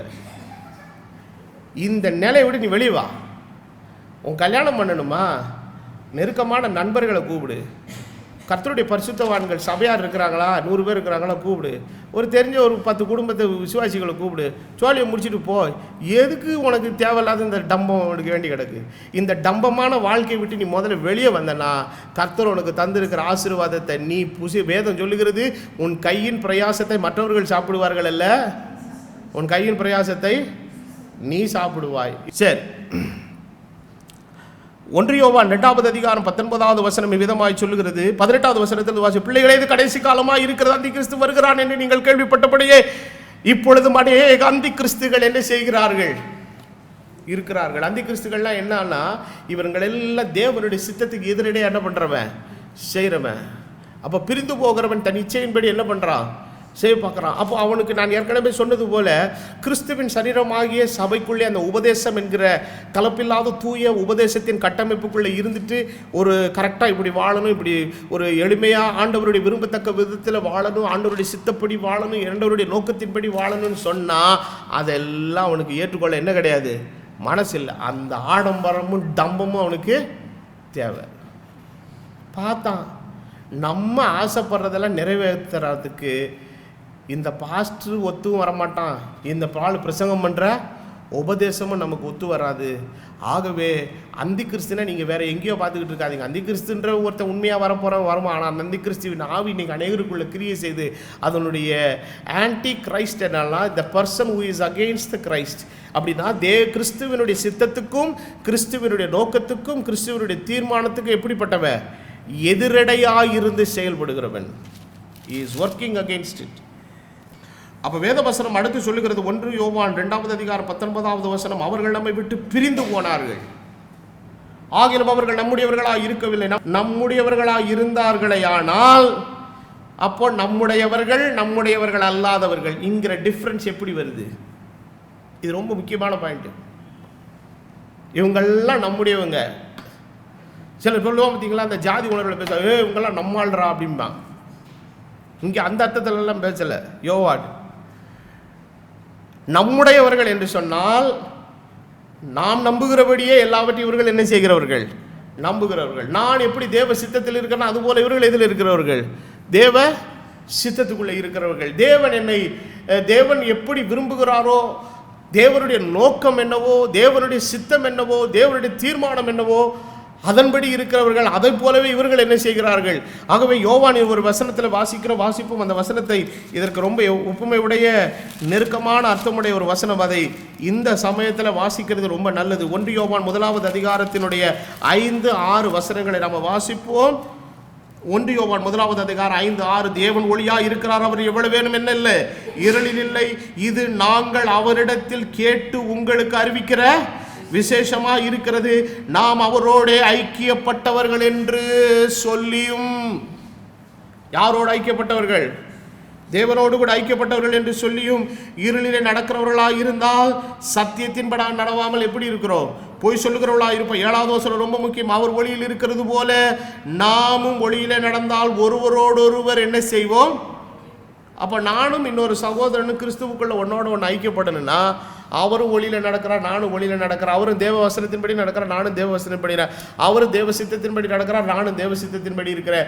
எங்களுடைய 2 பேருடைய எண்ணமும் மனதும் தேவனுடைய சித்தத்தோடு கூட பூரணமாக இப்போ என்ன செஞ்சிருச்சிங்க, ஒத்து போயிடுச்சு. அதனால் 2 பேரும் கோஆர்டினேட் பண்ணி போகிறது வர்றது செய்கிறது என்னவே கிடையாது, எங்களுக்கு பிரச்சனையே இல்லை. ஆனால் இது அப்படி இல்லை. இது தேவ சித்தத்தை செய்யும் போதெல்லாம் எதிரடையாக என்ன செய்ய ஆரம்பிக்குங்க, செயல்பட ஆரம்பிக்கும். அதனால தான் வேத வசனம் சொல்லுகிறது, அவர்கள் நம்மை விட்டு என்ன செய்தார்கள், பிரிந்து போனார்கள். ஆண்டவரே கேட்கிறார், நீங்களும் போய்விட மனதாக இருக்கிறீர்களோ? போகிற ஆட்கள் ஒரு ஊழியக்காரன் மேலே ஏதாவது ஒரு குற்றச்சாட்டோ ஏதோ ஒரு தப்பு தண்டா பண்ணிட்டாரு, பணத்தை தண்டல் ஏமாற்றிட்டாரு, அடிச்சுட்டாரு, இதை பண்ணிட்டார் அதை பண்ணிட்டாரு, இல்லை ஏதாவது ஒரு பாவ கிரியையில் விழுந்துட்டாருன்னு ஜனங்க போயிட்டா பரவாயில்ல. உபதேசிக்கப்படுற உபதேசத்துக்கு தன்னை ஒப்பு கொடுக்க முடியாமல் ஜனங்க போனாங்கன்னா அவங்களை என்ன பண்ண முடியும்? என்னுடைய தகப்பனாருடைய மறைவுக்கு பின்னால் சபை விட்டு போன அநேக விசுவாசிகள் போகிறது அது தன்னுடைய சுய இச்சையின்படி செய்கிறதுக்காக என்ன செய்யுது, போது இங்கே உபதேசிக்கப்படுற வசனத்துக்கு ஏற்ற மாதிரி தன்னை உட்படுத்திக்கிட்டு அதனால் கரெக்டாக என்ன செய்ய முடியல, இருக்க முடியல. போகிறது பேசாமல் கம்முன்னு வாய முடிட்டு என்ன செய்யணும், போகணும். போகும்போது என்ன பண்ணிட்டு போனால் ஒன்றும் இல்லாத பொய் குற்றச்சாட்டுகளை, பொய்யான காரியங்களை, அதாவது இயேசு கிறிஸ்து சிலுவையில் அறையும் போது பொய் சாட்சிகள் என்ன பண்ணாங்க, தேடினது மாதிரி அதெல்லாம் தேடிட்டு போயிடுச்சு. இப்போ என்னன்னா அது தான் ஏற்கனவே ஒரு விஷயத்தை இப்படி தான் வசனத்து இங்கே இருந்தான்னா அவங்களுடைய சுய இச்சையின்படி உள்ள அஜெண்டாக்களை அவங்களால என்ன பண்ண முடியாது, நிறைவேற்ற முடியாது. கிறிஸ்துவின் சரீரமாகிய சபையோடு இணைஞ்சிருந்தெல்லாம் அவங்களால ஊழியம் செய்ய முடியாது. ஏன்னா அவங்களுடைய காங்கிரிகேஷனை வேறு, அவங்களுடைய ஆட்களை வேறு, அவங்களுடைய பிரசங்கங்களை வேறு, இதில் பாதி கூட்டி குறைச்சி ஏற்றி இறக்கி எல்லாம் பண்ணுவாங்க அவங்க. ஏன்னா இங்கே இருந்தோம்னா பரிசுத்தவான்களோடு கூட ஐக்கியம் இருந்தாங்கன்னா என்ன, இங்கே இருக்கிற உபதேசிக்கப்படுற காரியங்கள் அவங்க ஊழியத்தினுடைய காரியங்களுக்கும் முன்னேற்றங்களுக்கும் விஷயங்களுக்கும் எப்படி இருக்குங்க, இடைஞ்சலாக இருக்கும். ஆகவே தங்களுடைய சுய விருப்பத்தை நிறைவேற்றுகிறதற்காக இப்படிப்பட்ட காரியங்களை எல்லாம் செய்துட்டு ஜனங்க என்ன செய்கிறாங்க, போகிறாங்க. ஆகவே ஆனால் வேத வசனம் சொல்லுகிறது, அவர்கள் நம்முடையவர்களாக இருக்கவில்லை, நம்முடையவர்களாக இருந்தார்களே ஆனால் நம்மோட என்ன செஞ்சிருப்பாங்க, நிலைத்திருப்பார்கள். நம்முடையவர்கள் அல்லாததுனாலே நம்மளை விட்டு போயிட்டாங்க. இது எல்லாம் என்ன செய்து, அவர்கள் நம்முடையவர்கள் அல்ல என்பது என்ன செய்ய வேண்டும், வெளியாக வேண்டும். சுய இச்சையின்படி நடக்கிற மனுஷனை குறித்து வேதத்தில் படிக்கும்போது ஆங்கிலத்தில் ஒரு வார்த்தை போட்டிருக்குது, அன்காட்லி லைஃப்ஸ்ன்னு போட்டிருக்குது. தேவ பக்தியற்ற ஒரு வாழ்க்கை. இதற்கு நிறையா அர்த்தங்கள் இருக்குது. கடவுள் இல்லாத நிலை, பரிசுத்தம் இல்லாத நிலை, ஒரு இம்மாரலான நிலை, கரப்டாக்கப்பட்ட நிலை, பாவம் செய்கிற நிலை. இந்த ப்ரொஃபேன் என்கிற வார்த்தை பயன்படுத்தப்பட்டிருக்கிறது. இதே வார்த்தை தான் எங்கேயும் பயன்படுத்தப்பட்டிருக்குதுன்னா, நிருபத்தில் நம்ம வாசிக்கிறோம், ஒருவேளை போஜனத்துக்காக தன் சேஷ்ட புத்திர பாகத்தை விற்று போட்ட ஏசாவை போல மதியற்றவனாக இருக்க வேண்டாம். அந்த மதியற்றவன் என்கிறத ப்ரொஃபைன் பர்சன் இருக்குது. ப்ரொஃபைன் பர்சன்னா ஒரு விஷயத்தினுடைய புனிதமே என்ன செய்யாதுங்க, தெரியாது. புனிதத்துவம், இதை எப்படி ஹேண்டில் பண்ணணும், இதை எப்படி செய்யணும், ஒன்றுமே அவனுக்கு என்ன செய்யாதுங்க, தெரியாது. உடன்படிக்கை பெட்டிய ஒரு புனிதமான தோளில் தான் என்ன பண்ணணுங்க, தூக்கிட்டு போன. அந்த புனிதத்தை தெரியாததுனால தாவீது என்ன பண்ணார், மாட்டு வண்டியில் ஏற்றி அனுப்பிச்சிட்டு தான் அடி வாங்கினார். அப்போ ஒரு விஷயத்தை எப்படி செய்யணும் அப்படிங்கிறதற்கான அந்த புனிதத்தன்மை, தேவனுடைய வார்த்தையின் உபதேசத்தினுடைய புனிதத்தன்மையும் மேன்மையான காரியங்கள் ஒன்று அவர்களுக்கு என்ன செய்யாதுங்க, தெரியாது. இவர்கள் பிரிந்து போகிறவர்கள். அப்போ சுய இச்சையின்படி நடக்கிறவர்கள், தேவனுடைய காரியங்கள் எல்லாவற்றிலும் எதை கிளப்புகிறவர்கள், சந்தேகத்தை கிளப்புகிறவர்கள். மூன்றாவதாக இவர்கள் எப்படிப்பட்டவர்கள், பிரிந்து போகிறவர்கள். அடுத்து அதே அதிகாரத்தில் யூதா தன்னுடைய நிருபத்தில் சொல்லுகிறார், இவர்கள் ஜென்ம சுபாவத்தார். இவன் சுபாவம் என்ன செய்யவே இல்லை, மாறவே இல்லை. வேதத்தில் வாசிக்கிற ஒருவன் கிறிஸ்துவுக்குள் இருந்தால் எப்படி இருக்கிறாங்க, அவன் புது சிருஷ்டியாக இருக்கிறான். பழையவைகள் எல்லாம் எப்படிப்பட்டது, ஒளிந்து போயின, எல்லாம் என்ன செய்தது? புதிதாயின. யாக்கோபு தன்னுடைய நிருபத்தில் எழுதும்போது சொல்லுகிறார், 3வது அதிகாரம் 12வது வசனத்தில் வாசிக்கும் போது, என் சகோதரரே, அத்திமரம் ஒலிவ பழங்களையும் திராட்சை செடி அத்திப்பழங்களையும் கொடுக்குமோ அப்படியே ஒருப்பான நீரூற்று தித்திப்பான ஜலத்தை என்ன செய்யாது? கொடுக்க மாட்டாது. உங்களின் ஞானி விவேகமாக இருக்கிறவன் எவனோ அவன் ஞானத்துக்குரிய சாந்தத்தோடு தன் கிரியைகளை நல்ல நடக்கையினால் என்ன செய்ய கடவன்? காண்பிக்க கடவன். உங்கள் இருதயத்திலே கசப்பான வைராக்கியத்தை விரோதத்தை வைத்தீர்களானால் நீங்கள் பெருமை பாராட்டாதீர்கள். சத்தியத்துக்கு விரோதமாக என்ன செய்யாமல் இருங்கள்? பொய் சொல்லாமல் இருங்கள். இப்படிப்பட்ட ஞானம் பரத்திலிருந்து வருகிற ஞானமாயிராமல் ஐபீக சம்பந்தமானதும் ஜென்ம சுபாவத்துக்கு அடுத்ததும் பெய்த்தனத்துக்கு அடுத்ததுமாய் இருக்கிறது.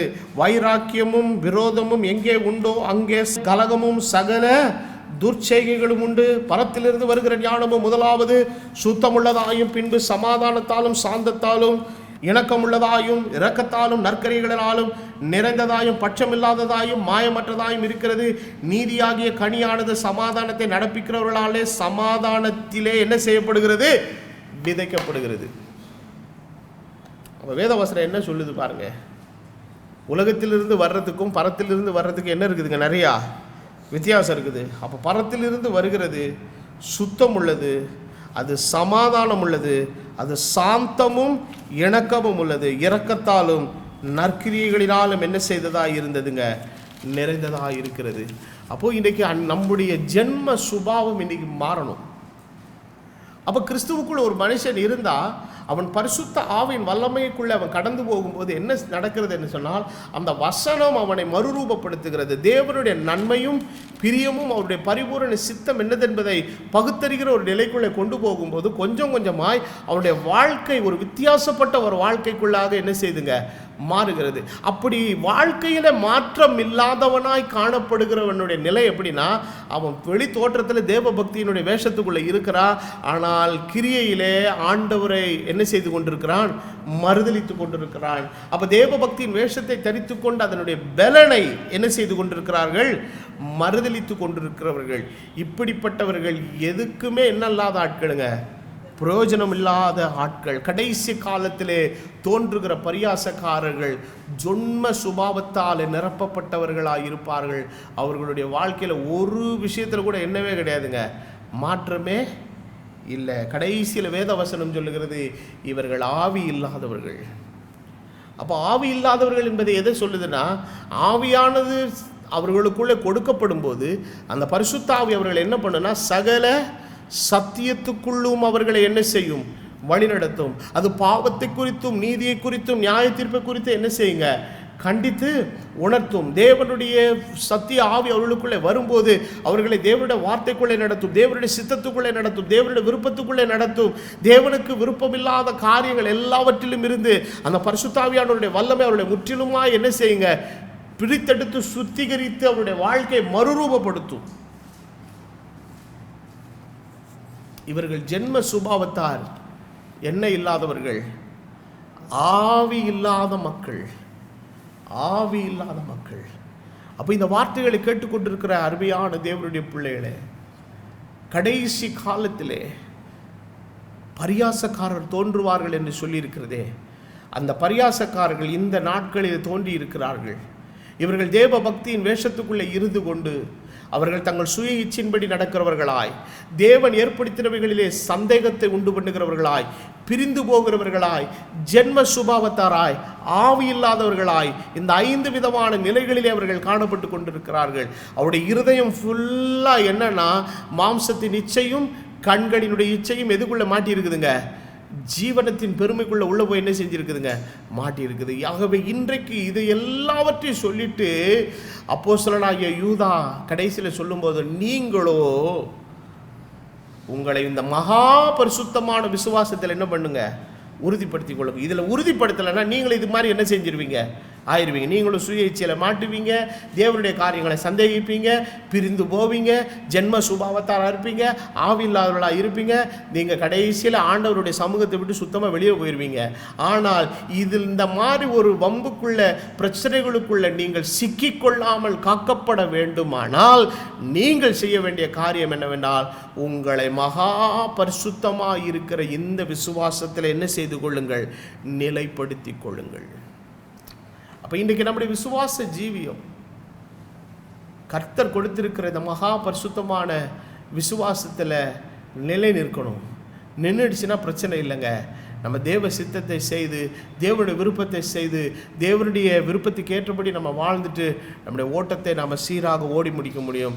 இல்லைன்னா நாமும் கடைசி காலத்தில் காணப்படுகிற பரியாசக்காரர்களின் கூட்டத்தில் நாமும் சேர்க்கப்பட்டவர்களாய் காணப்படுவோம். ஆகவே இந்த காலவேளையில் தேவனுடைய வசனத்தை கேட்டுக்கொண்டிருக்கிற தேவனுடைய பிள்ளைகளை, நம்முடைய ஜீவியத்தை நாம் சற்று உய்த்து ஆராய்ந்து பார்த்து, இன்றைக்கு நம்முடைய வாழ்க்கையானது, நம்முடைய ஜீவியமானது இன்றைக்கி எப்படிப்பட்டதாக இருக்கிறது?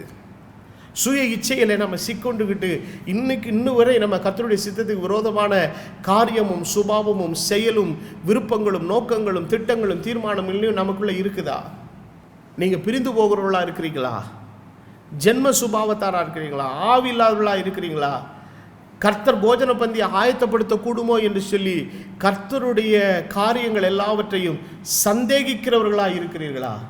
இப்படிப்பட்ட நிலைமையில் இருப்பீர்களானால் இந்த பரியாசக்காரர்களுக்கு ஒரு நேரம் வருகிறது. அப்போ இந்த கடைசி நாட்கள் இப்படிப்பட்ட ஒரு பரியாசக்காரனை நம்ம அடையாளம் கண்டோன்னா வேதவசனம் சொல்லுகிறது, இவனை விட்டு முதல்ல என்ன செய்யணும்? நம்ம விலகணும். இந்த பரியாசக்காரனோட இன்னும் நம்ம சாவகாசம் வச்சுக்கிட்டு இவனோட நம்ம இன்னும் ஐக்கியப்பட்டுக்கிட்டு போக்கு வரத்துமா இவனோட பேசிக்கிட்டு இருந்தானா இவங்கிட்ட இருக்கிற ஆவி நம்மளை என்ன செய்யும்? வந்து ஓட்டிக்கிறோம். அவன் போகிற போக்குக்கு நம்மளை என்ன செய்வான்? டைரக்ட் பண்ணி இழுத்துட்டு போயிடுவான். 1வது சங்கீத வேதவசனம் தெளிவாய் சொல்லுகிறது, துன்மார்க்கருடைய ஆலோசனைப்படி நடவாமலும் பாவிகளுடைய வழியை நெல்லாமலும் பரியாசக்காரர் உட்காரும் இடத்தில் உட்காராமலும் கர்த்தருடைய வேதத்தில் பிரியமாயிருந்து இரவும் பகலும் அவருடைய வேதத்தை தியானிக்கிற மனுஷன் பாக்கியவான். அவன் நீர்க்கால்களில் ஓரமாய் நடப்பட்டு தன் காலத்தில் தன் கனியை தந்து இலை உதிராதிருக்கிற மரத்தை போலிருப்பான். அவன் செய்வது எல்லாம் அவனுக்கு வாய்க்கும். ஆனால் துன்மார்க்கரோ அப்படி இராமல் காற்று பறக்கடிக்கும் பதரை போல. அப்போ தன் சுய இச்சையின்படி நடக்கிறவன்,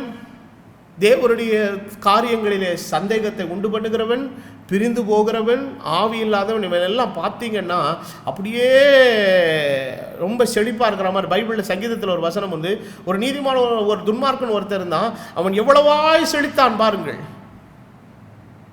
அவன் செய்ததெல்லாம் அவனுக்கு கைகூடி வந்தது. அவனுடைய ஊற்று எப்படி சுரக்கதான்? தண்ணீரை பரிபூரணமாக சுரந்து வருது. ஓ ஒன்னா ஒன்று பார்க்கவே அப்படியே அவனை அப்படியே ஆச்சரியப்பட்டு எல்லாரும் பார்க்குற மாதிரி இருக்குது. அடுத்த வசனம் சொல்லுது, நீர் அவனை சறுக்கலான இடத்தில் நிறுத்தி. எங்கே நிறுத்துறாரு? சறுக்கலான இடத்துல நிறுத்தினா என்ன நடக்கும் தெரியுங்களா? நமக்கு கிரிப் இருக்காது, பேலன்ஸ் இருக்காது, ரெண்டையும் லூஸ் பண்ணிவிடுவோம். ஆனால் உளையான சேற்றிலே கிரிப் இல்லாமல் பிடிமானம் இல்லாமல் தவிச்சுக்கிட்டு இருந்த நம்மளை ஆண்டவர் என்ன பண்ணார்னா, நான் உளையான சேற்றில் இருந்தேன், கர்த்தர் என் சத்தத்தை கேட்டு என்னை தூக்கி எடுத்து என் கால்களை எதில் கொண்டு போய் நிறுத்தினாரு? கண்மலையில் மேல் நிறுத்தி என் அடிகளை என்ன செய்து உறுதிப்படுத்தி என் தேவனை துதிக்கும் புதுப்பாட்டை அவர் என் வாயில் என்ன செய்தார்? கொடுத்தார். இதுதான் கிறிஸ்தவனுடைய வாழ்க்கை. ஆனால் துன்மார்க்கனுடைய நிலை என்ன? இவன் வந்து அப்படியே ஊரரிச்சு ஒலையில் போட்டு ஏமாற்றி தேவ சித்தத்துக்கு விரோதமான காரியங்களை எல்லாம் செய்து பெரிய ஆள் ஆகணும்னு நினச்சி போய்கிட்டே இருக்கிறான். கர்த்தர் ஒரு நாள் எங்கே நிற்க வைக்கிறார் அவனை? கரெக்டாக சறுக்கலான இடத்துல நிற்க வச்சுட்டு ஆண்டவர் சொல்றாரு, இமைப்பொழுதில் பாழாக்கப்பட்டார்கள். அடுத்த வசனம் சொல்லுகிறது, அவனுடைய ஸ்தானத்தை உற்று விசாரித்தாயானா அவன் அங்கே இல்லை, அட்ரஸே இல்லை. அங்கே அனுப்புகிற லெட்டர் எல்லாம் ரிட்டன் ஆகுது. ஃபோன் பண்ணால் நீங்கள் தொடர்பு கொள்ளும் வாடிக்கையாளர் உபயோகத்தில் இல்லைன்னு வருது. என்னடா லெட்டர் போட்டாலும் திரும்பி வருது, ஃபோன் பண்ணாலும் கால் போக மாட்டேன். நேராக போய் பார்க்கலான்னா வெறும் மண் கிடக்குது, அங்கே எல்லாம் முள்ளும் முளைச்சி முள்ளும் புல்லும் முளைச்சி கிடக்குது. என்னங்க இங்கே ஒரு ஆள் இருந்தானங்க, அவன் போய் சேர்ந்து ரொம்ப நாள் ஆச்சு. அவன் எங்கே போகணுமோ அங்கே என்ன செஞ்சான்? நாங்கள் இப்படி இருந்தால் அங்கே இப்படி போயிட்டான். என்ன ஆச்சு? துன்மார்க்கனுடைய முடிவு அப்படி தான் நடக்கும். ஆனால் தேவனுடைய பரிசுத்தவான்களாக இருக்கிற நீங்களும் நானும் இன்றைக்கு இந்த மகா பரிசுத்தமான விசுவாசத்திலே உங்களையும் என்னையும் நிலைப்படுத்தி கொண்டு இன்னும் கர்த்தருடைய வருகைக்கு சமீபமாக இருக்கிற இன்னும் எஞ்சியுள்ள இந்த சொற்ப காலங்களில் எத்தனை விசுவாசிகள் இந்த கிருபையுள்ள வசனத்துக்கு கரெக்டாக நிற்பாங்கன்னு எனக்கு தெரியல. ஏன்னா சில பேருடைய நடவடிக்கைகளை எல்லாம் கொஞ்சம் பார்த்தா ரொம்ப நாள் வண்டி அது இங்கே தாக்கு பிடிக்காத போல தெரியுது. அது இப்பயே என்ன பண்ணுன்னா, சில விஷயங்களுக்காக, தன் பிள்ளைகளுக்காக, தன் பிள்ளைகளுடைய எதிர்காலங்களுக்காக, தன் சுய இச்சையின்படி செய்ய வேண்டும் என்று நினைக்கிற வேறு சில திட்டங்களுக்காக, தீர்மானங்களுக்காக வேறு ஏதாவது சில பிடிமானங்களை போட்டு அது ரெடியாக எல்லாம் பண்ணி வச்சுருக்கோம், ஆப்ஷன் வச்சுருக்கோம். இது போச்சுன்னா அதை வச்சு நம்ம காரியத்தை முடிச்சுக்கிடலான்னு. நீங்கள் எங்கே போகணுமோ போங்க, உங்களுக்கு இதை விட சிறப்பாக செய்கிறதுக்கு எவ்வளோ ஆட்கள் இருப்பாங்க. ஆனால் நீங்கள் ஒரு நாள் கர்த்தருடைய சமூகத்தில் ரொம்ப கணக்கு ஒப்புவிக்க வேண்டியது வரும். ஆகவே இன்றைக்கு தேவன் கொடுத்திருக்கிற இந்த கிருபையின் காலத்தில் நீங்களும் நானும் செய்ய வேண்டியது, இந்த கிருபையுள்ள மகாபரிசுத்தமான விசுவாசத்திலே நம்மளை உறுதிப்படுத்தி கொண்டு, இதற்கு பயந்து ஆண்டவர் சொல்கிறார், என் வசனத்துக்கு நடுங்குகிறவனை நான் நோக்கி பார்ப்பேங்கிறார். ஆபத்தில் நீ கூப்பிட்டா நோக்கி பார்ப்பார். நீ வியாதியில் கூப்பிட்டா உன்னை நோக்கி பார்ப்பார். உன் தேவையில் நீ கூப்பிட்டனா உன்னை நோக்கி பார்ப்பார். உன்னுடைய நெருக்கத்தில் நீ கூப்பிட்டனா உன்னுடைய நோக்கி பார்ப்பார். உன் எதிர்கால வாழ்க்கைக்குரிய தேவைகளுக்காக கர்த்தரை நோக்கி பார்த்தா அவர் உன்னை கூப்பிடுகிற காக்கை குஞ்சுகளுக்கே ஆகாரம் கொடுக்கிறவர். உன்னுடைய கூப்பிடுதலுக்கு நிச்சயமாய் அவர் பதிலளித்து உனக்கு சிறப்பான வாழ்க்கை, சிறந்த வாழ்க்கை, நேர்த்தியான வாழ்க்கையை தருவார். அது யாருக்கு உண்டு? இந்த மகாபரிசுத்தமான விசுவாசத்தில் தன்னை நிலைப்படுத்தி இந்த விசுவாசத்துக்கு உண்மையாக இருக்கிறவனுக்கு, the one who is truthful to this faith. சில இடங்கள்லாம் ஞானசானம் கொடுக்கும்போது கேட்பாங்க, நீ சபைக்கு உண்மையா இருப்பாயா? என்னது சபைக்கு எப்படி உண்மையாக இருக்க முடியும்? அப்படிப்பட்ட கேள்வியெல்லாம் நம்ம கேட்க முடியாதுங்க. கிறிஸ்துவுக்கும் அவருடைய வசனத்துக்கு எப்படி இருப்பியா? உண்மையாக இருப்பேன். அதில் உண்மையாக இருந்தானாலே அவன் ஆட்டோமேட்டிக்காக இதுக்குள்ள இருப்பான், சபைக்கு உண்மையாக இருந்துட்டு போயிடுவான். அவ்வளோதான், பிரச்சனை இல்லை. ஒருவேளை சபையே உண்மை இல்லாமல் போனாலும் அவன் எப்படி இருப்பாங்க? உண்மையுள்ள மனுஷனாக இருப்பான். காரணம் அவனுடைய இணைப்பும் அவனுடைய கனெக்ஷனும் தேவனோடு கூட என்ன செய்யுதுங்க இருக்குது.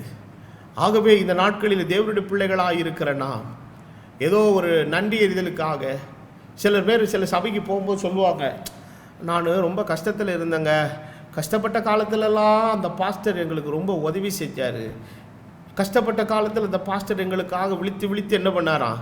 ஜோம் பண்ணாராம். இவர் என்னன்னா, இவர் நன்றி கடன் செய்யறதுக்கு இப்போ என்ன செஞ்சுட்டு போகிறாரு? அவர் முழிச்சிருந்ததுக்கும் அவர் பட்ட பாட்டுக்கும் பிரயாசத்தை கர்த்தருக்கு பலன் என்ன செய்வார்? இப்போ என்ன பண்ண போகிற? அதுக்கு பதில் சொல்கிறானா? அதுக்கு சொல்ல மாட்டான். நாங்கள் கஷ்டப்பட்ட காலத்தில் எங்கள் பாஸ்டர் ரசி வாங்கி கொடுத்தார், கஷ்டப்பட்ட காலத்தில் எங்களுக்காக பாஸ்டர் கண்ணீரோடு ஜெபம் பண்ணார், அந்த அதுக்காக வராராம். இந்த சென்டிமெண்டெல்லாம் வேலைக்கு ஆகாது.